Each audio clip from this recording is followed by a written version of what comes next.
What's up, everybody? Welcome to We Have Cool Friends, the cool show where we interview our cool friends about the cool things they're up to. I'm Greg Miller. This is Brian W. Foster. Hello. Hello. How are you? Applause. I'm great. Thank you. Give me cheers. Absolute pleasure to be here, Greg. Thank you so much. I can't believe we're finally doing it. Shout out to Aaron Porter for kind of putting this together. Well, it's sad to think about that Aaron Porter had to do it, of course. What's his Twitter handle? Do you know it by heart? Oh, Aaron Porter is something like that. Something you guys might not know about Aaron Porter is he's a big fan of the Katherine Heigl movies. So everyone should probably tweet him gifs of Katherine Heigl. If you want to hit Aaron up Aaron _Porter_ is. Yeah, send a lot of Katherine Heigl things. I don't know what it is with him and Katherine Heigl. But me either. Of course, Aaron Porter, our RTX guardian for years and years and years. We finally helped him get a job at Rooster Teeth, and now he does that. And so he was like, yeah, he tweeted the other day. I was like, what do you want for cool friends? He's like, Brian Foster. And I was like, you know what? That's an interesting one. Because Brian and I are legitimate friends, and I didn't even hit him up anytime recently to do this. We've been talking about me coming up here, but it's been, you guys are busy, we're busy. But I'm glad we made it. Of course, yeah. That's the one thing I've gotten. I've gotten some feedback on the initial episodes here of We Have Cool Friends. Oh yeah. And the feedback usually is, Greg, you never introduce the cool friend. You just start talking to them, and eventually we catch up to who they are and what they do. Because it's probably people you know. So exactly, I know them quite well. Yeah, but people are like, who's Anthony Rapp? I'm like, what? Brian. Yes. Who are you? What do you do? Why would people know you? Why are you a cool friend? Well, we can start with, you know what? Actually, I have a statement that the company asked me to read before we get started. It's fair, I understand. I'm sure you're used to this. Did the company say we should have a whole bunch of bourbon at 11 in the morning? Was that something they said? I left that out of all of Just making sure the riders didn't. Normally they don't let me do stuff like this. Sure, of course. We're going to find out why. Liability reasons. Yeah. We'll find out why. But also, they just don't like me out there saying stuff, so I have to read. So it says, although Mr. Foster claims to be an employee of this company in some regard, the views expressed by him or any puppets, vagabonds, or street dealers he may bring are absolutely not necessarily the views of Critical Role Enterprises Incorporated LLC International. That's the name of our company. Thank you. It's Crelly for short. Got it. CEO Travis Willingham categorically denies ever having met Mr. Foster, which is weird because we've all been at I've been in the room with you guys. Yeah, Travis knows you. It says Brian's on his own on this one. Please don't air this. We're scared. Signed, Ashley Johnson. Oh. So we got that out of the way. It's out of the way. Okay, so people would know you from Critical Role. Yeah, that's where people would know me. I host a couple of shows on our channel there. Sure. Talks Machina on Tuesday nights, which is sort of a after show, I guess. Sure. It's kind of the anti-after show. What does that mean? I've never been like an on-camera dude. I like to... Which was why it was weird when you started popping up on all this Critical Role content. I know, because you knew me way back. I've known you for years. Yeah, I was selling trash cans. But yeah, so... when they asked me to do this, and then I kind of started, we were rehearsing and kind of figuring out what the show was going to be, I had a hard time just playing it straight. I just wasn't. That's not your MO. And back then I was watching all these people like Erika Ishii and Trish Hirschberger, who you guys, she's on the wall. She's on the wall. Right there. Right That's there. Trish right there. Yeah, I can't see her this thing. Trish is also the other feedback I've gotten, by the way, that I don't advertise it well enough. Trish is next week's guest. So patreon.com/kindafunny. Come tell us your questions when I put up the post for We Have Cool Friends. To be in the friend zone. One. Like we have a whole bunch of friend zone questions for you. Okay. Speaking of which, too, we're brought to you by Hims and RX Bar, but I'll tell you about that later. Yeah, continue on with your Critical Role story. I kind of thought, let's make a really bad decision and build the show around my twisted sense of humor. Of course. And thankfully, the whole gang has an equally, maybe not equally, but also a weird sense of humor. So yeah, I just said, let's just make this the anti. It's the concept of a talk show about a Dungeons and Dragons show is ridiculous. Yeah, it's as ridiculous as a Dungeons and Dragons show being as popular as it is. Exactly. In my opinion. It's like, wait, what? So we just kind of rolled with the silliness of it and have for 100 and some odd episodes and brought in all these people on our team that share the same vision and sense of humor that we do, and it's been a blast. Well, that's what I appreciate about your career trajectory here with Critical Role, is that you weren't there from like the get-go, right? You let it get really popular and then kind of wormed your way in, which I appreciate. You know what I mean? Yeah. Like, you didn't want to take a chance on an unproven product. You waited and then came out and did something. Yeah, I grabbed the last person's coattails. No, I mean, it was so funny. I was in Travis Willingham's backyard, and this fool saying he's never met me. he asked if I'd be open to doing it. And I kind of was like, oh man, on camera, you know, I tend to, you know me, I have a pretty dark sense of humor. And so I was like, I don't know if people are going to really get my thing. You guys do because you're used to it. And he's like, who cares, man? You'll be great at it. We want you to do it. I was like, oh, okay. And I was very nervous for the first year, I would say. I was just talking to you back there. You guys are so pro. You're just so used to this. You've been doing it for so long. You've been doing this since Reagan was president. Exactly, right. Out of the womb, I had a microphone. What's up, everybody? And give me your titty. The best part is you told cancer to suck your dick, and it did. I did, yeah. Can we say that on here? I don't know. Okay. I feel weird about, like, it's the weird thing about it. Oh, you can say suck your dick. But no, but I said, you know, you told cancer to suck your dick. Exactly, yeah, exactly. I did. In so many words, you know what I mean? Just by not having cancer anymore. Knock on wood. Yep. I want it coming back, you know what I mean? Yep. Is this wood? Yep, it's something like that. Yep. Nick, Kevin, this wood, this thing. MDF. What the hell is that? I took that at Coachella last year. It was crazy, man. I had to fight my ex-landlady. So, here's what I want to know about you. Yes, because I feel like we're in a good spot, obviously, talking about you. I think people know you from Critical Role. What do you describe yourself as, though? Or like, what is your job title? Because when I met you, you were working on poetry. You're doing books and stuff. You have a book out you people can go get and all this different stuff. Yeah, I do have a book out on Amazon. What are you classically trained in? Nothing, man. I literally grew up a musician, and I've always been writing. I've been writing since I was about 12, just for myself, for my own. I write for mental health reasons. Like it literally helps me process the reality I'm in, which is ever changing. Sure. Right. When did you discover you needed to do that? Before high school. Yeah. I wasn't an aggressive person. You know, kids act out in different ways. Yeah. I was verbally ahead of people that I was the same age as. Okay. Only because I read a ton as a kid. And so when I got bullied and stuff like that, I was a very small kid, despite the fact that you're jacked now. You know what I mean? Ripped. Yeah. And my way of countering that was to cut verbally. That's how biting wit. Biting wit was how I ended up defending myself. And it was, you know, that's translated over the years to using humor as a self-defense mechanism, like all that stuff that you manage and you realize like where the balance is. But yeah, I started realizing like if I process this stuff just to myself, but externalize it. Sure. It would give me perspective that I wouldn't otherwise have if I just tried to move things on my own. Does that make sense? No, 100%. Yeah. So are you journaling? Are you journaling at the start? I was journaling a lot. I mean, I probably would fill a journal in a week. Oh, wow. I wrote poetry. I wrote short stories. I grew up reading John Fante, Bukowski.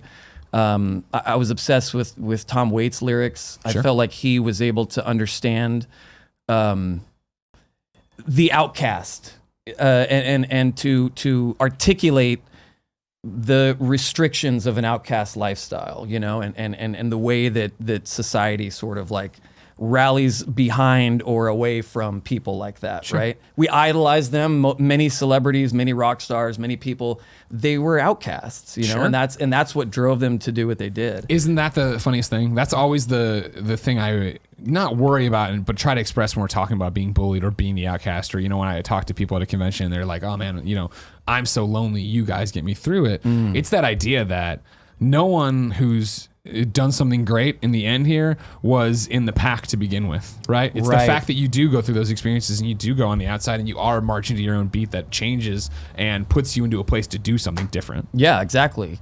And can I ask you a question? 100%. Do you ever, in the middle of the night or say in the twilight hours of the morning, roll over and look at your lovely wife, Jen, and say, The Rock knows who I am?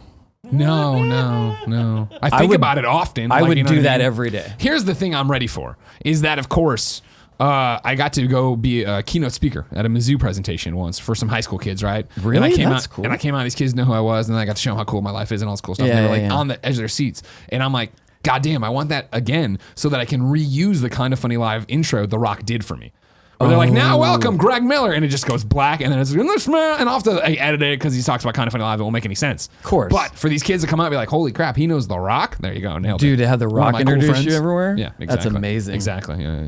There's a couple spots on here where you could put me, man. I'm thinking like we just printed the walls though. You're the first show with the walls. I don't feel like I don't know if I can switch out the walls. Do you have a Polaroid camera maybe? Like because this is kind of like, you know, Critical Role's right there, right? I Critical saw Role. that. You're not in it because again, you're more of like a hanger on. Yeah, like they're like the talented ones that do the show. Yeah. I'm their driver. Yeah, exactly. Everyone looks so beautiful. Now that's heavily photoshopped, I should say. What are you talking Just about? full What are you disclosure. talking about? You're telling me that was Travis Willingham guns up Those there? are not his cheekbones. Those are not Travis's cheekbones. He's had him grinded down since that photo Oh my was gosh, taken. really? Wow. He's now you guys have the money. You know what I mean? You're out there getting the crowdfunding. You found that. I don't You have got that money. sweet They're not nectar. letting me anywhere near. They know the bad decisions that would come with you with the checkbook. Well, it's kind of weird, right? So like the Kickstarter thing was obviously insane, but So again, if you don't know Critical Role, and I'm sure at this point you do, but again, Dungeons and Dragons, like Yes. live on Twitch. Yes. It started off as this weird thing. I remember Travis calling me, asking me questions like, okay, good luck with that, idiot. Yep. And then sure enough, it blew up and it's a huge thing. And then how much money was raised on Kickstarter for the animated series? $643 billion. Jesus Christ, that's a lot. Yeah, it's crazy. It sounds a bit inflated, but it was an impressive number. No, it was like 11. I think it was $11 million. Jesus fucking Christ. I think it was $11 million, Oh my dude. God. Yeah.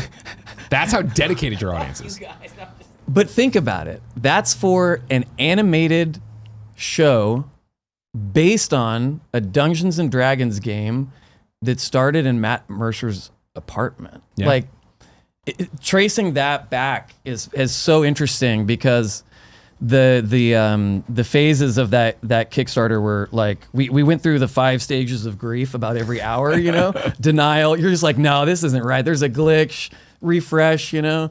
But post that, the company, you know, we're growing like you guys because your community is like taking such good care of you. You guys Yeah. have Thanks, best a friends. really, really, really cool community. Big The best crossover friends. between our communities, by the way. Big crossover, Yeah, dude. yeah. There's so many critters out there when you Yeah. were tweeting about it. But I get a lot of people that have been asking for us to do something anyway. And don't forget, there before was a this. Game Over Greggy show where Critical Role came up and played. And it's You where... guys did like a one shot, right? Exactly. And it's Yeah. where Laura Bailey actually tried out the character she plays as now. That's right. So, She you know, played she owes me royalties. Just saying. Oh, that's Just a heads very up, Laura. true. Just putting it out there. You know what Yeah, I mean? let's get the legal. Hey Siri. So the company is like, we have like the production side. So Marisha Ray is our I was going to say, creative how director. big is the company now? Because I do remember when it was just the guys. Or girls, obviously, the team. Yeah. I want to say right now we have probably like 15 people working there. Because you have like people now. Where I was like, I texted you like you should, or Aaron put us together. We should do the show. I texted you. I'm like, let's really do the show. You're like, great. Here's a person to talk to. Yeah, who wanted yeah. details and trying to get you first class. I'm like, Jesus, man. Oh my God. Yeah, Business no, class, whatever, you know. they're too good. They're too good to me. Plus they think like if we butter him up a little bit, he'll be nice about the, you know, I Sure. won't tell them what's really going Exactly. on. The sweatshop details of what's going on Where down that there. money's really going. Willingham shirtless, cracking the whip. Make Yeah. more shows, Brian. Holding up his like, this is an old reference. Remember when Kathy Lee Gifford got busted for her making her Walmart clothes and like Man, let's sweatshops? date ourselves right here. I think even the fact that you're calling her Kathy Lee Gifford. What's dates her us. name now? I think she's just Kathy Lee, isn't she? Hey, got- she drinks wine early in the morning on TV. Cheers to that. Cheers you know what to I'm that, talking about? dude. That's the thing. It's the internet. You can drink whatever you want. God, that's so true. So we have like, okay, so Marisha Ray is the creative director for the channel, right? Sure. And everything sort of stems from her strange, wonderful brain. And then I'm a creative producer. So in addition to like Between the Sheets, which is their show I do with Talks, Yep.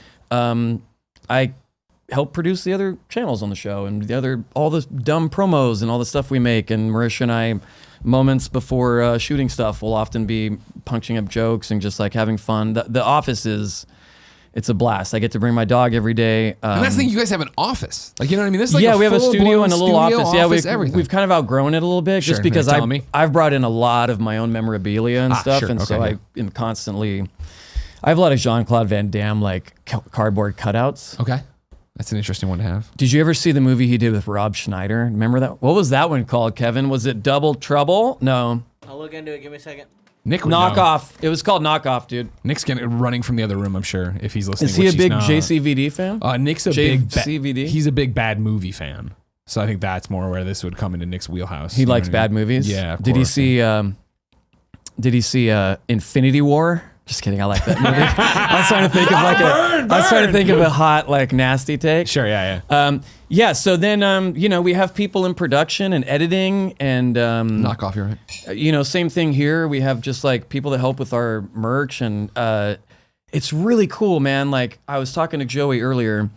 Every single person that we brought into the company, and this just goes to the higher, this just, speaks to the higher up sort of level of discretion and people skills, but everybody we've brought in just clicked. Yeah. And we're a weird fucking tribe, bro.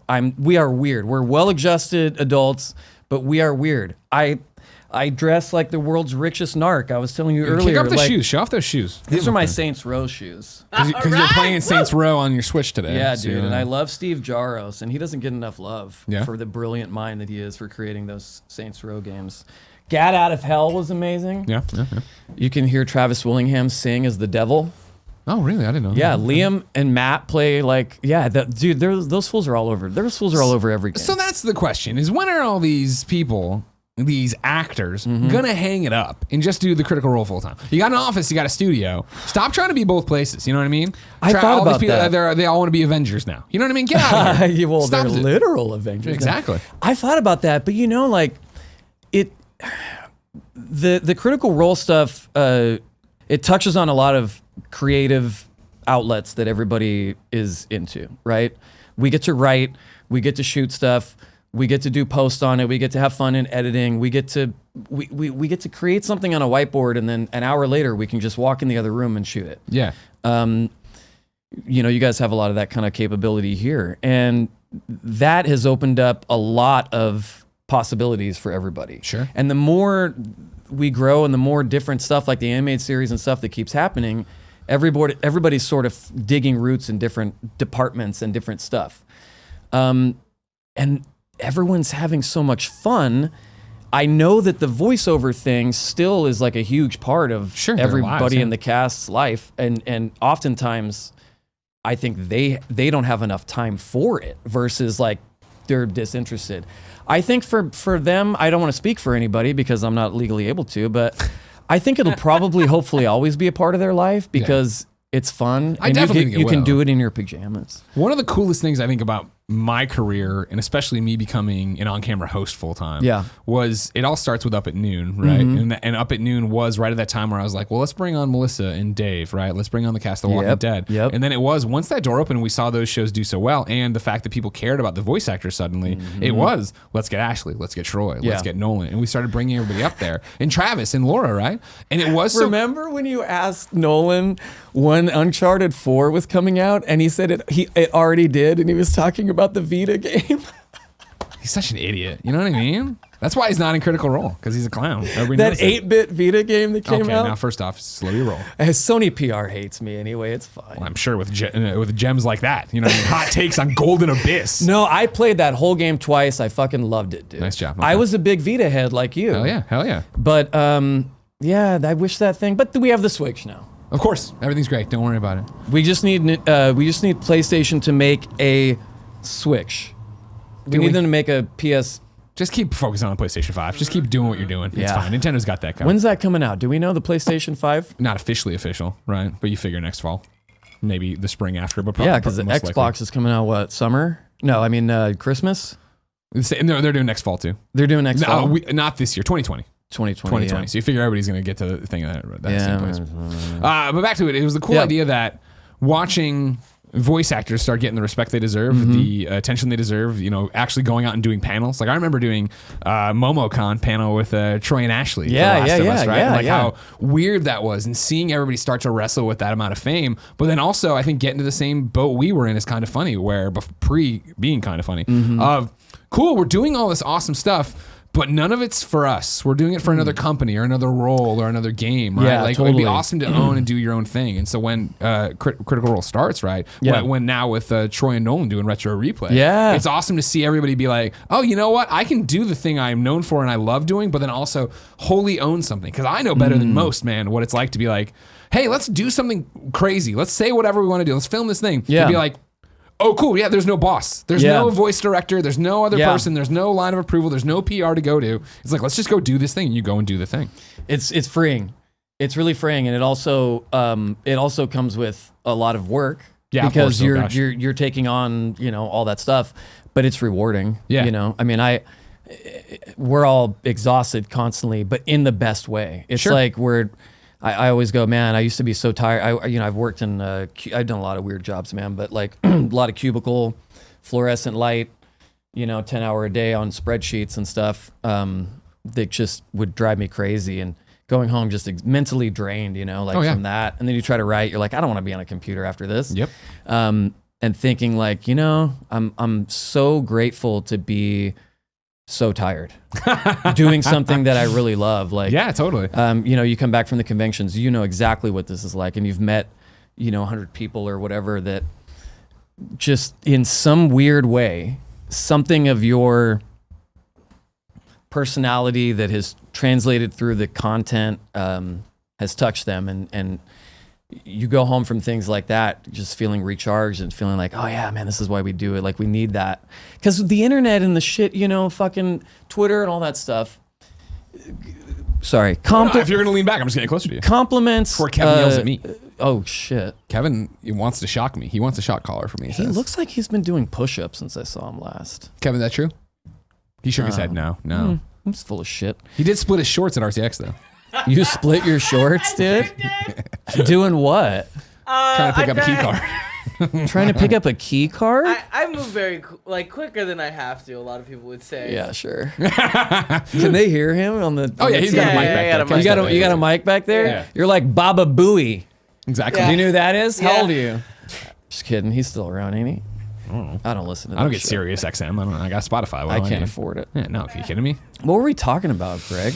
Talking about the journey, man. You know what I mean? Just, Journey? you were actually building up to a sweet story about fans where you're talking about you all the shit on Oh, the internet, dude. but you go to a thing and you meet Yeah, the people. yeah. The fucking Twitter, there's compliments you get, and then you get fuckboys, right? The one piece of negativity.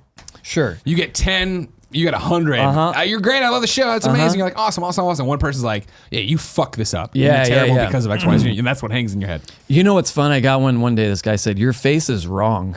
I screenshot it. I sent it to all my friends. That's I was a like, shirt. This could mean a lot of different cool shit, right? Yeah. No, but you see that stuff and it's in print, it's in text, it's on a screen. Yeah. And then when you go there and someone looks you in the eye and tells you how this thing you've done has touched their life in some way, it's totally different. 100%. It's overwhelming sometimes because you go like, ooh, that's a lot of responsibility, and then I go, I'm kind of a shitty dude. Like, don't lift me up on too high of a pedestal. Luckily, I don't have to tell that to too many people. No, they know you're a shitty dude. Everyone knows you're a shitty dude. But it's like it comes with a certain amount of responsibility. 100%. Right? Oh, yeah. My interactions with people, even though I guess I'm an extrovert. I don't know, but I'm not super. I'm very comfortable around people I know. But when I get into other, when I go to E3 parties and shit like Sure. that, I'm usually hiding away in the corner, pickpocketing and Exactly. trying to stay out of the way.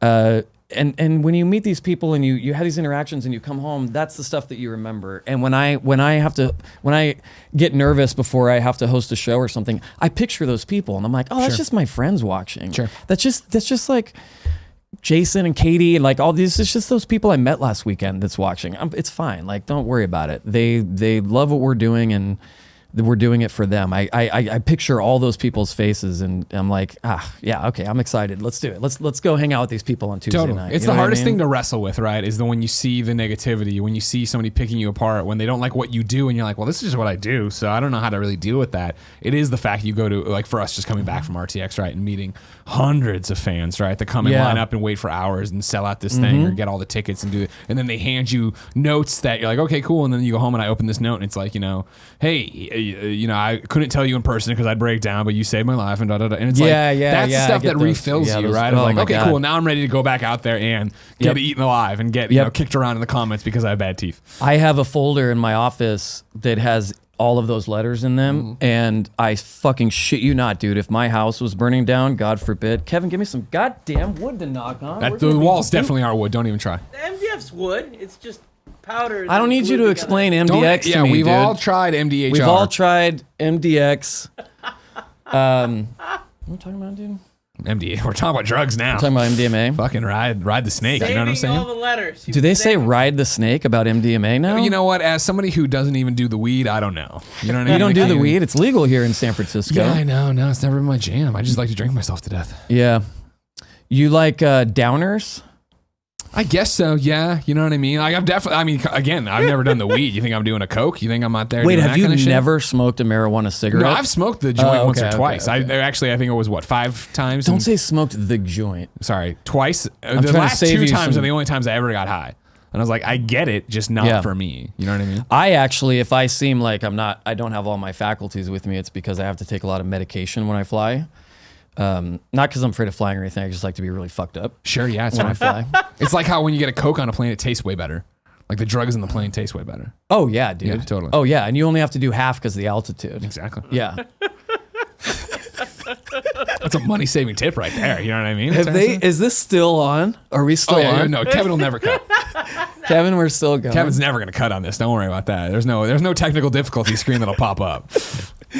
All right. Now what? What do people want to know, dude? Oh, you want to get into the friend zone already? I don't know. Just tell you. You want guys to just toss tell out me. a friend zone? I'm not one used right to away? being interviewed because I know. usually, That's why people were so excited that you'd be here because they're like, oh my gosh, I never see him get It's interviewed my by job. anybody. I'm thinking of all these things I want to ask you now, but I'm going to wait. You're welcome to do because- whenever you want to. It can go both No, ways. maybe We're I'll friends. invite That's you the- on my Do you show. remember when we met? That's something I was trying to figure out because we are legitimate friends. No, I I was thinking one on of the the sweetest airplane, things you dude. ever sent me was we were texting about something else.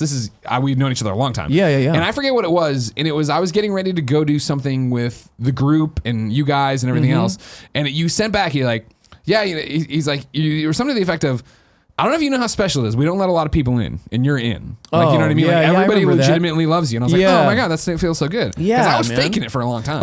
You know what I mean? No, me too, dude. I get it. Liam, get out of here. No, yeah. Okay, so I was thinking about on the plane. Sure. And I definitely met you before Last of Us 1 came out. Right. Because I remember because when I started dating Ashley, she was still working on the game. Right. And then, because I remember her last day shooting the mocap on that game. And it was so cool to see how emotional she was. It was Sure. like, Special game. imagine working on a gig where you're so just like crushed that it's over. Anyway, there was a press event. There was a press event before the game came out that you were at, and I remember meeting you, but I had seen you because of the chicken wings and the red tie and the black shirt, Of course, man. and the Twitter and all this stuff and the up at noon and all that. But goddamn, it wasn't E3, dude. It was something like that. But yeah, so that would be 2013, my man, like 6 years ago. Hold on. I'm not ignoring you. I want to send something to You- Kevin to put up on the screen for you to see as well. Oh shit. Okay. Hold on. I'm doing this. I'm Gonna kind of control funny. or I know. Is it I'm my trying, tax buddy. I'm trying, returns? buddy. No, it's not that directly related to you, but it's the first time I ever actually, I think, hung out with. Well, that doesn't make sense, I guess, actually. But it's, I think, a distinct moment because I believe. When did you start dating Ashley? October of Not to put you on the spot. 2012. October 2012, right? Okay, yeah. We had our so. first date. It was beautiful. Well, hold on, don't get sentimental, but I want to. Kevin, you got this thing No, I I'm sent? going to describe the entire date Give to me you. 1 second. Okay, no, I want all that. Don't get me wrong. I There's going to be picked her a up huge. in Troy Baker's BMW. It's not a joke. Hey, I was house sitting for him because him and his lovely wife Pam were on their honeymoon, And I was like, I'm gonna pick this broad up, and I didn't say that. I would. I'm gonna pick up this broad. Wait, I just throw saw. it back up. Throw it back up. Put it back up, Kevin. So yeah, God damn it. This is Okay. the first time I met Ashley. This is when we did the Up at Noon at E3, where we got kicked out of our Airbnb for filming in our Airbnb. We went to a different restaurant, got kicked out of that, and then ended up at Down and Out in Los Angeles, where we did it at a table. This is June 7th, 2012. Okay, so I probably met you that weekend, dude. Why? But I don't think you weren't dating her at 2012, right? This is the thing. Wait, no, June 2012. October. Oh, okay. So yeah, that's so my months thing is later, yeah. I remember talking to her. Dude, you've lost so much weight, man. Thank you very much. I just grew a beard. It hides everything. No, that's not true. But also, I don't think either of us should ever shave our beards Oh again. God, man. no! You kidding me? I mean, Fuck I get no. tweets about it every day. They're like, if you shave your beard, I will kill you. Yeah. And it's like, but that's the thing is, I remember meeting Ashley here for the first time, and I remember I think in the interview we were just talking or whatever. She was like, "Oh yeah, I'm single or whatever," and we were all talking about relationships as a group. And it might be the C3 that I did meet you. Okay. but with Troy, right? 'Cause you Might and have him been are with boys. Troy, You were yeah, boys. we're boys. Yeah, exactly. And then I remember when she told me, because I remember when she said she was dating you, I already knew you. Oh, yeah. And I couldn't Yeah, remember yeah, where I yeah, put it yeah. all together. Probably 'cause from Troy. She wasn't on Up at Noon until 2014, which is crazy to think oh, about. dang. Yeah. That's the face she makes whenever I tell her a story. Sure. No. Yeah. That makes sense. That's just a relationship. So then, yeah, let's get into it. It's not even a question about that, but tell me all about how you met Ashley Johnson and fell in love. Yeah, we And met. now are engaged. We met at Troy's wedding. Awesome. He had me read a poem that I'd written. It was a fucking sad one too. But Sounds it was like cool. Troy. Sounds But like it was Troy. cool. No, he's got good taste. Yeah, I had known about her and known that because I was living with Troy when he went and auditioned for Last of Us Part 1 and was around in that whole process. Now you say living with, or were you roommates, or you just like crashing on the couch? Troy basically helped me get to where I am today. Like I was working at a porta potty company Awesome. in Orange County. And That's where all the journaling got you, huh? yeah, that's where all that journaling got me, dude. No, I never went to college. When I graduated high school at 17, I moved to Las Vegas and joined a cult for 2 years. And then when I came back to California, Bullshit. Really? Yeah, I didn't know this. 100%. Fucking. How did the cult get you? Well, okay, so in order to, we're gonna have to go all the way back to Lay it on the me. Civil War. The nation split in two, brother versus brother. My dad is a minister to this day, has been my whole life. My grandfather also was a minister once he found the Lord or whatever. And so my parents never really pressured me to go into that line of work. Sure. My dad wanted me to make money. There's no money. You know, my dad raised us 3 kids and for $30,000 a year probably, you know, wow. because he was like an associate pastor. And then the senior pastor at the church that I grew up in, who was this fucking huge douchebag. Where are you growing up, by the way? Central California. Thank you. There's a little town there called Visalia. Okay. That's between Fresno and Bakersfield. That's where I grew up. I was born in LA, but I grew up there. So this douchebag pastor that was my dad's boss, he lived in like this fancy house, and every church we sort of went to and moved to, we moved around a lot because that's how churches work. The lower level pastors also were like living really low means. Meagerly, yeah. And then the senior pastor, it's still like this to this day. Like follow Preachers and Sneakers on Instagram. It's the greatest Instagram account there is. Preachers and Sneakers. Kevin, can I get preachers and sneakers? Thank you, buddy. They basically show celebrity pastors that wear outrageously expensive outfits Sure. while preaching. Well, that's what God wants. From the New Testament, which is the antithesis Give of up that your lifestyle. Yeah. So I think they should spend that money working on the camel needle technology. There it is. That's it. Preachers and Sneakers. Yeah, you know what sucks is I used to go to a couple of churches where some of these people are at, and I know exactly where that money goes. $9,000 for a jacket. Yeah, he's out there staying dry in the drip, dude. For sure, he's staying dry. Yeah, so it's kind of funny, right? Like you think about that. It started a very interesting conversation. Sure. But and the church that I ended up in Las Vegas was very much this kind of like prosperity thing, where it's like, so yeah, we moved to a lot of different churches, and I grew up very resentful of my environment because I don't know that I ever fully bought into it. Mm-hmm. I found myself raising my hand and asking a lot of questions. Sure. Which they don't like that. especially not from the pastor's kid. Because when you're a pastor's kid, people expect you to be either completely perfect or completely rebellious. Yeah. And rebellious is more fun. Sure. I did drugs for the first time when I was 13 years old because it was like I lived in this tiny farming town. It was not the weed. Oh, okay. Weed, I didn't start smoking until I was probably like 15, I think. Okay, cool. And then I quit for a long time. It wasn't for me. It made me feel dumb. And now I love it. I wish I had it. I wish I had it right now, but I don't because I'm trying to be professional. I'm just kidding. I don't condone the use of legal stuff.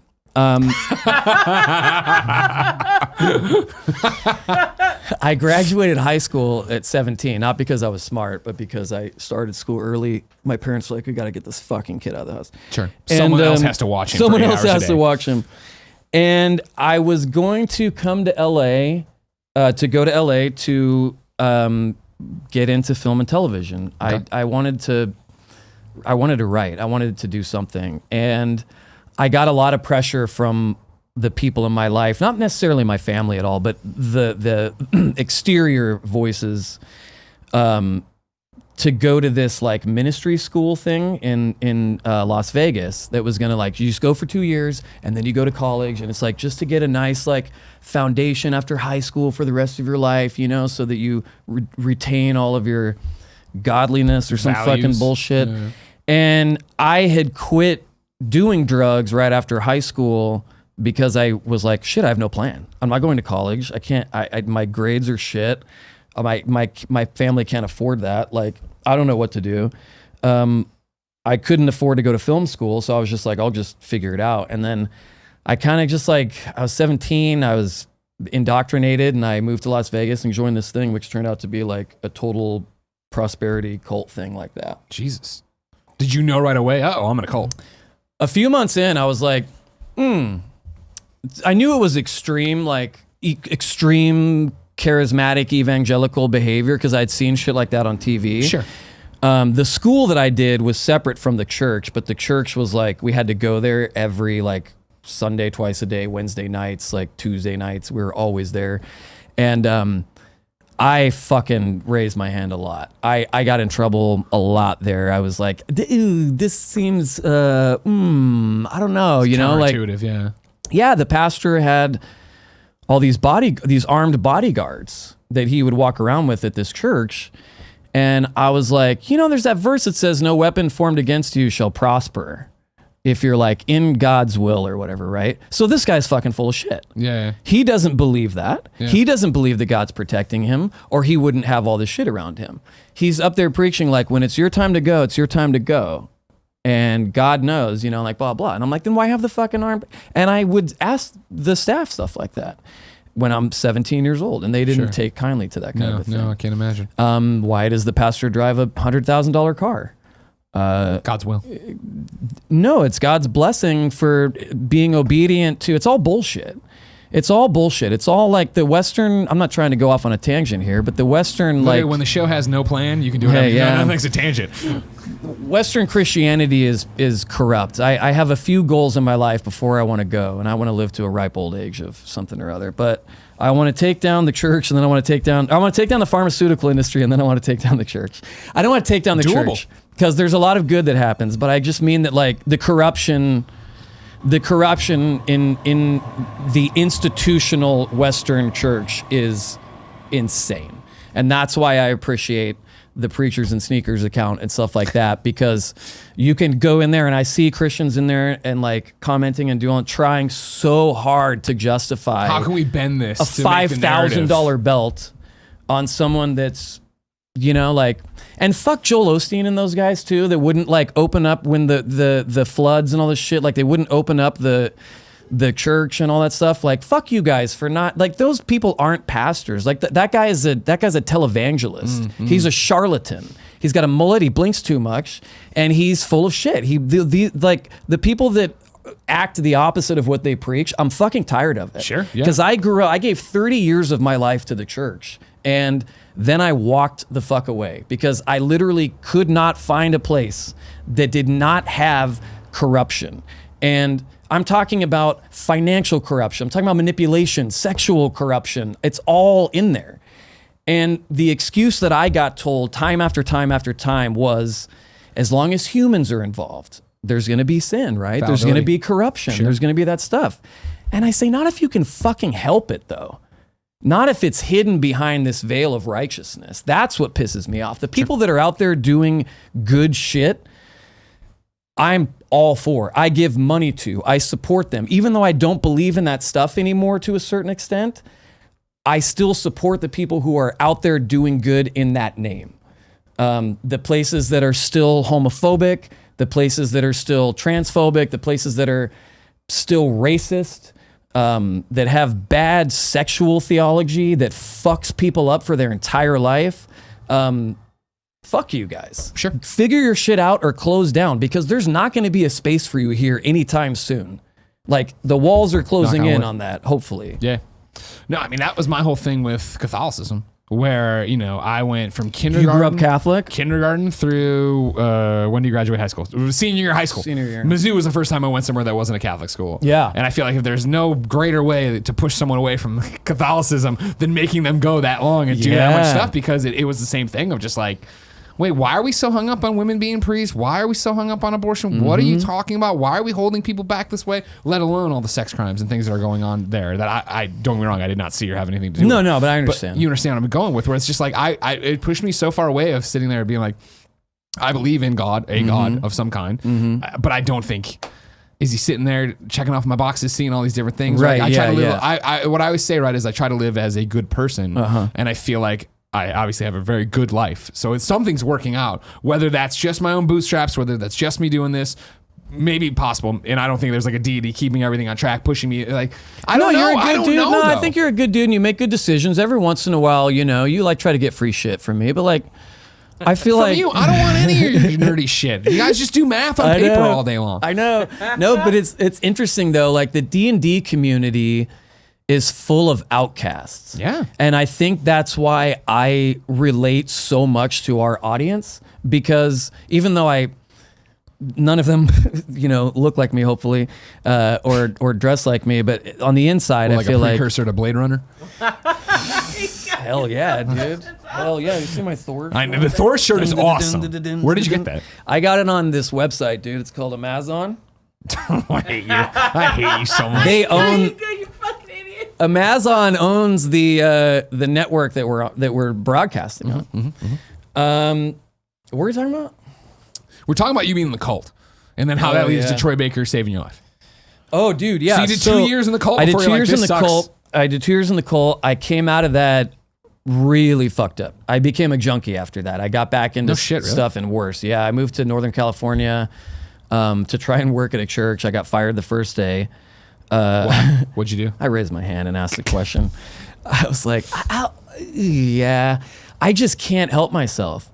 I can't help myself because there's a lot of abuses that are really damaging, but like spiritual abuse really fucks someone up. Sure. Anyway, more on that later. But I moved up north. I got into some pretty heavy shit and had a bad relationship and I lived about 6.5 years of pretty dark shit, right? And then moved to LA. It's actually like, so have you seen the show Deadwood? No, but you should watch it. It's great. It's on HBO. There's not a lot of episodes. When that show was airing, it really impacted me really hard, and I wanted to move to LA. It rekindled that dream I had as a 17-year-old to move to LA to write, because I wanted to make someone feel the way that writing made me feel when I watched that show.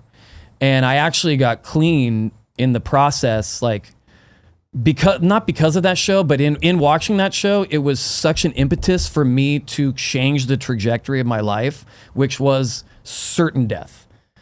Because I was upping the amount of shit I was taking every day, because you have to get to feel the high. And you are rolling the fucking dice at that point, dude. And I was losing people left and right to the same shit. My drug of choice at that point was Oxycontin, and it was like, that shit. A guy I know once said, heroin will give you everything, but you have to be prepared to give everything to heroin, right? Yeah.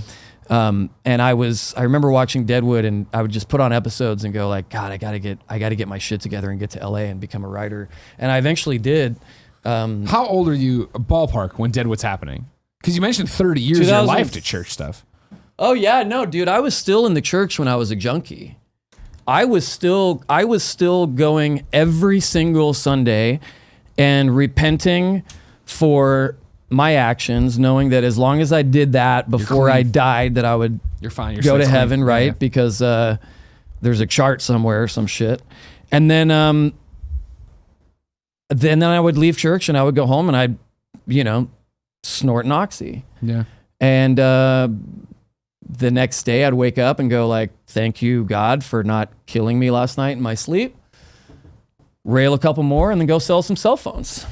And then, so yeah, I was still in that. I was still in the church, and you want to talk about the shame, right? Like, because shame, cause being Catholic. I sure do. The shame is it's something I still deal with, right? Yeah. In PTSD in that way. But I think, I watched that show and I eventually did it. I got clean. I moved down here. I had to work a lot of odd jobs. I worked at a porta potty company. I sold trash cans. I literally sold trash cans. I worked at some post houses and some different stuff. And I had met Troy before I moved to LA. How? Well, I had come from Northern California. I got clean. I came to LA, and then I was not ready for LA. I immediately switched to just like 6 times a day cocaine, drinking. I was working 7 days a week, 2 jobs to afford to live there because it's fucking expensive. Not as expensive as it is here. All right, don't take shots at SF, right? I'm not taking shots. I'm just saying it's fucking expensive to live here, and I never would because I'm a smart person. All right. You know what? It seems like we're out of time. There was 23 of you sharing an apartment before you guys got this place. You guys were like a Mormon. No, I'm not taking a dig at Mormons. I'm just saying, there's a lot of them. So It's true. That's factual. Look up a census. it's easy. I came down, wasn't ready for it. I was like, well, as long as I'm not doing heroin, I'm fine. I'll just do coke and drink That was all day the and line. night. Yeah. So then I was here for about 3 months, and I was like, I can't handle it. One of my buddies from Vegas, who's a super straight, like, laced dude, he said, come live with me and my wife. Get your fucking shit together. You look terrible. I was about 100 pounds at this point. Fuck, dude. Yeah. I'm 50 pounds heavier than I was at that point. If you can, like, picture that, it's insane. I went to Vegas. I never fucking went back and touched that shit again. Not even like coke. Which Did you go hate. to anything, or was it just cold turkey? All my friends, let's see, all but one of my friends that I grew up with that's still alive went through rehab or multiple rehabs. I couldn't afford it. And to me, that's not the way I have to just shut something off in my brain. And when I do, it's off. And when I quit that shit, I shut it off in my brain and it was off. And it's not a thing where, I have a bottle of painkillers in my medicine cabinet from a tooth thing I had done a couple years ago, and they're still in there. And I leave it in there because I open my medicine cabinet every day and I'm like, you don't fucking own me anymore. Like, I'm in charge. Yeah. I'm in charge. And looking in the mirror every day and just going like, not today. That's how I, it was just like, not today, not today. And then you get 2 days away. It's like when you quit smoking, you smell like, oh fuck, I smelled like this for that long. It's like the same kind of a thing. You go, oh yeah, I don't have to throw up 15 times today. That's going to be kind of nice. Yeah. Oh, I get to be awake for like more than 2 hours today. That's going to be neat. Let's see what happens. That's neat. Like, yeah, let's see what we can get done in the day. What do I do with these hours? What do I do? And then, so I dried out in Vegas, which is hilarious for people, but I had lived there before, and in the suburbs, it's a very boring town. Yeah, I was gonna say, if you're not on the strip right out here, it's just boring. Strip's a goddamn disaster. You only go down there M&M world. if Get somebody... some plain M&Ms. Yeah. I only went down there if somebody was visiting, and it was like, oh yeah, I'm going to be, where are you staying? I'm in the Stratosphere. It's like, fuck you, I'm not going to the Stratosphere. I'm sorry, I respect myself too much. No, dude, get a room at the Cosmopolitan or something, goddammit. Have some class. So I come back to LA, and while I was in Las Vegas, a mutual friend of Troy and I's said, my buddy Troy's also moving to LA. You guys should meet up. I'm not sure who got there first. I can't remember. I feel like I did or Troy. I don't know. But we got there almost the same exact time. Yeah. And our mutual friend Kevin introduced me to him at the Cat and Fiddle. Rest in peace. It's gone now. It's a wonderful pub in Los Angeles. And we just hit it off right away. Yeah. Troy also had a Christian upbringing and was, wrestling with big issues like that and other stuff. And he was on the real, he had done a couple video games, but he was mostly known for anime, and he was just moving out from Texas. And Well, that was the thing, right? I know, I'm sure old news to a lot of people, but I mean, if you're a new person, because I remember going through it on Up at Noon with Troy, right? Like, it was like, he was that Texas kid, right? And it was him, and it was Travis, and it was Laura, and they all moved out from Texas after doing, I forget what anime it was because I'm not a huge loser. But I'm just kidding. I'm kidding. But Full Metal Alchemist? was it? And it was that. I remember him telling the story of going to a convention and everybody flipping out to meet him. That he was the voice of this thing, and they're like, we get paid peanuts and we just do it in some Texas like boardroom and then we move on and never think about it. Yeah, they get paid $25 an hour and they have to do it in Mike McFarlane's basement. Chris Sabat is in there in a cardboard box pretending it's a control booth, looking up pictures of naked animals and shit. Okay. No, I love Chris Sabat. Have you had him on any of your programs? I don't know Chris Abbott, no. You don't know Chris Sabat? Should we call him? Sure. I don't have his phone number, dude. Are you kidding me? That guy's not going to give me his phone number. That's smart. That's smart. You seem like a dangerous person to have phone numbers. I was still like kind of living in Orange County and going back and forth. And then when I moved up to LA, I was living in like a super expensive spot. Troy asked me if I would house sit for him for a month. Yeah. Because him and Travis and Laura were going to shoot this god-awful piece of shit video game called Binary Domain. I remember Binary Domain. No, it's a great game, Kevin. I'm just fucking with you, dude. Wasn't a great game, Kev. Don't worry. So they went to go... They went to go shoot that. So I remember I got Travis and Laura's mail for them because they live next door to us. And they were just a young, blossoming couple at that point. Sure. Laura had... Viral. just the most beautiful long hair. Travis had these great bangs at the time. Sure. He was skinnier than I was back then, which is crazy if you can believe it. And I house sat for Troy, and it kind of turned into like, hey, do you just want to like crash in my studio? I know you don't like have any money or any prospects for your life. Hey, this is going nowhere fast for you, but you want to go somewhere? And he offered to pay me to write my book. I had shown him a couple of my poems and one of my short stories or something, and he was like, let me help like take some of the financial load off of you so that you can write this book. And I am forever fucking grateful to that dude for that opportunity, because I wrote a book, an album, half a novel, and half of my second book in, I would say, maybe 8 or 9 months of just living with him. And he's a very creative dude in a 360 degree. Music, writing, directing, acting, all the shit. That dude is one of those people that piss you off that can pick up an instrument and be like, I play this now. You know what I mean? And you're just Totally. like, oh, fuck no, you, trust me. dude. I've been Come around Troy on, long enough to hate him. Just to come to hate him, he's so perfect.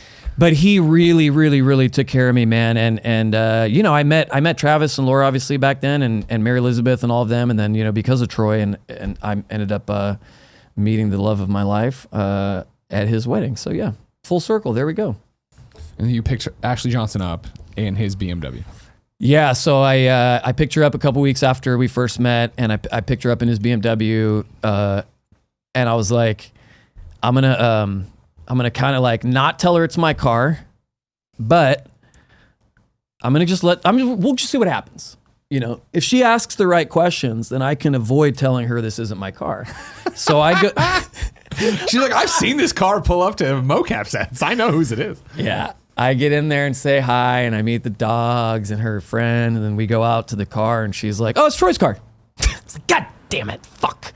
Burned. I was like, yeah, it's Troy's car. Sorry, I drive a shitty car, and I wanted to pick you up in a nice car. Yeah, we went on a great date, and it was like, I thought she was just, you know, being nice, but sure, she liked me, I guess, so. When I come back. Not a lot of options. Yeah, right. Not a lot of options out there. When I come back, I want to know when you knew. All right, when you knew this was the love of your life. Okay, are you going to do an ad read? I am, so don't look. Can't cut it away so you can't see him flick off the camera. So when did you know Ashley Johnson was the love of your life? Oh man, that's a tough one, because oh man, you ever wrestle with like, do I deserve this? You know, like, sure. Yeah. You know, she always made me feel like, she never made me feel like I was like, you know, marrying up, or you know what I mean? Like, she's never made me feel like, quite the opposite, but that's just my own stuff. Sure. Isn't that all of us though? I feel like Jen does that to me all the time too. She's like, you're a cutie. And I'm like, are you joking right now? Are you trying to make a joke at my expense? Yeah, I know.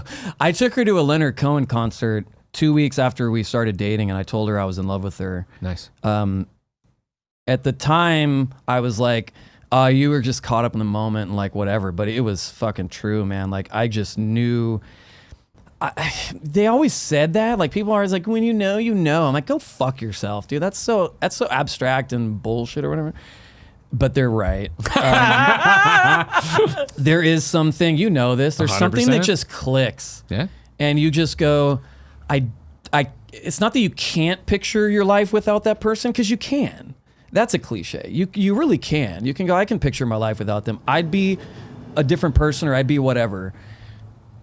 For me, it was I don't want that alternative reality. Yeah. I want this. For the last 4 years, she's been shooting in New York 10 months out of the year. I was gonna say, yeah, Which that's is the thing. hard. I don't know how much you talk about in your shows, because your shows are much more anchored around the show itself. Yeah, they're not about. And I don't know how much you share. I mean, I I know don't you share as a lot. friend, Like, right? yeah, I don't share a lot. I try not to make, like, between the sheets, I really try not to make about me unless I have a point of connection with that person. Like when Yeah. Ashley Burks was on the show, her ex-boyfriend died of opiate overdose, and so I mean that was like we traded stories back and forth in that regard, and it's something I'm very passionate about. Yeah. Is taking down the pharmaceutical industry and then the church. But yeah, I just like I don't try not to make the focus about me, so I don't share a lot. But I will say it's hard. You know, to have a gig like that is amazing. To have a steady job as an actor is like, it's impossible. To make it in LA, there's 10,000 people a week that show up there, moving from all over the world. You know, Bags whether in with hand, a and we're gonna make suitcase or it. with their car, we're gonna make it. You know, and they say, I read this thing the other day that people last average 5 years, and if they haven't achieved their conception of making it in that period, they retreat. And understandably so. It's an expensive place to live. It's a hard place to live. There's a lot of fake shit out there, tits, lips, attitudes. There's no such thing as a free lunch. Yeah. All that shit. Everybody walking all over each other. It's all real. That place is as corrupt and fucked up and everything as you think it is. It's also where the world's art comes from. And that tension is such a hard place to live in. I understand why people bolt. If I didn't have to work in LA, it's the last place in the country I'd probably want to live. Just because the traffic sucks, LAX sucks, all of it sucks. But there's amazing people, there's culture, it's extremely diverse, and some of the best art in the world, in my opinion, comes from LA. So if you want to work in there, you got to be there. Yeah. And ultimately, it's like, what the fuck were we talking about? I was talking about, we're talking about Ashley, Yeah. Love of Your Life, and then I was asking about, but you don't talk about it, but I know you guys have been long distance Oh, for yeah, the fucking ever New now. York You thing, did it blind in spot. reverse of Yeah. what Jen and I did, right? Jen and I had first Started. date, bam, knew Yes. we were in love, and then the second date was like, all right, we said we're in love, and how do we make this work? And it was getting her She out of was long still in- distance. She was in yeah. Montreal, right? 6 Yeah. hours away. You guys went the opposite of, you started in the same city, you're in love, everything's great, and then Ashley moves away. Yeah, it was about 2.5 years, 3 years into our relationship. Even worse, I mean, you know what I mean? Getting used to having that partner and having that person having a life. You know Yeah. what I mean? Like I earlier today when you got here, I was like, I forget who have you met from the company. And then people started walking in like, oh, right, you guys came to my Yeah, house. Kevin and I'm like, came to oh, my right, house. fuck. I made him After a- E3 one year, it was like, come Yeah, on I made over. you We all guys came old over. fashions and we hung out, and yeah, that was fun. E3 is exhausting, but yeah, so I was glad to have you guys over and host and make some drinks. I love making drinks for people. I know you do. Yeah, so then it was like, oh man. The long distance thing, when that happened, so I was working at Netflix. I worked for Netflix for about a year and they fucking fired my ass. What did you do? To get fired, or what did I do there? What did you, both, yeah. But for where, what did you do at Netflix? I never heard this story. I worked in content. So I worked Maybe. I worked on, I can't really say. I had to sign some paperwork. Sure, okay, when they so fired me. you I worked on the content. Did you side write of stuff? things. No. Okay. It was more of like operations. Okay. I worked in operations there. It wasn't in production or anything creative like that, unfortunately. I did fucking pitch Why the Last Man to them and said, you need to fucking make this as a show before yeah. someone else gets it. And they were like, "Nyeh." And then FX grabbed it. Props to you, Noah Hawley. Anyways, great writer. You watch Fargo on FX? Great No, show. don't. Fantastic show. So, Have you watched Smallville? I like that a lot. nah, dude, I don't like Smallville. Well, this interview's... Michael Rosenbaum's a dick. Well, first off, that's 100% true. We all know It's that. true, he sucks, I We hate have a him. whole podcast with Michael Rosenbaum where you know he's a huge dick. behind Gregory. Yeah, so I had gotten fired the week after Ash moved to New York. Great. She stayed in an Airbnb out there for a few months and was like, I'm in the wrong part of town. It's too loud. This is crazy. I'm overwhelmed. And I was like, you know what? I'm not do anything. I'm going to try. I was then going, now I'm just going to freelance write. I'm just going to freelance write. They gave me some money when they fired me, which is great. I also took some AA batteries when I left. Nice. You did. A couple of chargers and Kevin, for the record, An just iMac. when people get fired, usually they aren't given money, so just 2 watch it right iPads. here. Okay. yeah, Kevin, we're going to frisk you on the way out. And then I was like, you know what? Me and the dogs are going to come out there and we'll just stay out there for as long as the show lasts. We didn't know, because it didn't even start airing till she had already been shooting for a This few is months. blind spotting, right? This is ABC's Blind Spiding. Yeah. Spotting. They Spotting. like me over at NBC too. I'm a bit of a shit stirrer, as they say. Are you? I never would have guessed. So I was actually out there for the first year of the show, and then when we came back, we just came back for the summer on the hiatus to come stay at our house in town, and it was during that summer that Travis asked me to host talks, which meant I would have to stay back in LA Gotcha. because I had to do a live show every Tuesday night, and that was a big decision thing for me because that meant like, all right, because every year it's like you don't know how many seasons it's going to be. The show gets renewed or it doesn't. Yeah. So it's like, all right, I guess I'm here for this year. Maybe the show will get canceled, and then it just kept. I did everything, man. I did voodoo dolls. I did. I tried going to a lot of different witches. Sure, yeah. Did you go? Did you leave negative reviews? That's how it helped. Thumbs down, 1 star. I did on Yelp. I left the show a lot of negative reviews. I go on Yelp all the time. Sure, yeah, of course. Big Yelp fan over here. Yeah. So ever since then, it fucking sucks. It's tough. We're both very busy, so that helps. If we had a very chill life, I think it would kill us. Yeah. She shoots 12 to 15 hours a day. She gets home, she studies mountains of dialogue she has to memorize, Yeah. and then she gets picked up at 4 a.m. a few hours later Jesus and goes Christ. back. Like no one works harder than that woman. I shit you not. If she gets a day off, she records Last of Us or another show or another voiceover thing. When she's home, she just wants to do Critical Role shit because it kills her to Fun. be away from that. Yeah. Like, I would say it's like Critical Role, the dogs, and then me, right? Gotcha, Like the sure. hardest things for her to be away from. It sucks, dude. It's hard, but it's kind of the nature of the business. So you go, if I'm going to be in this business, some gigs, not everything shoots in LA. LA is a very expensive place to shoot in. Yeah. People shoot in Albuquerque and Atlanta and Vancouver and New York.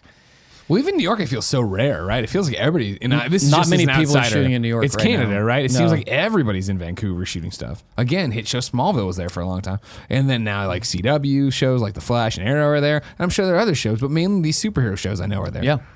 Yeah. Even now, there's less shows shooting in New York than there were when Blind Spot started. Yeah. Yeah, back in '87. It's been that long already. But Jeez. it's coming. She went right it's off of coming Growing to an Pains end. to Yeah, Blind Spot. right into Blind Spot.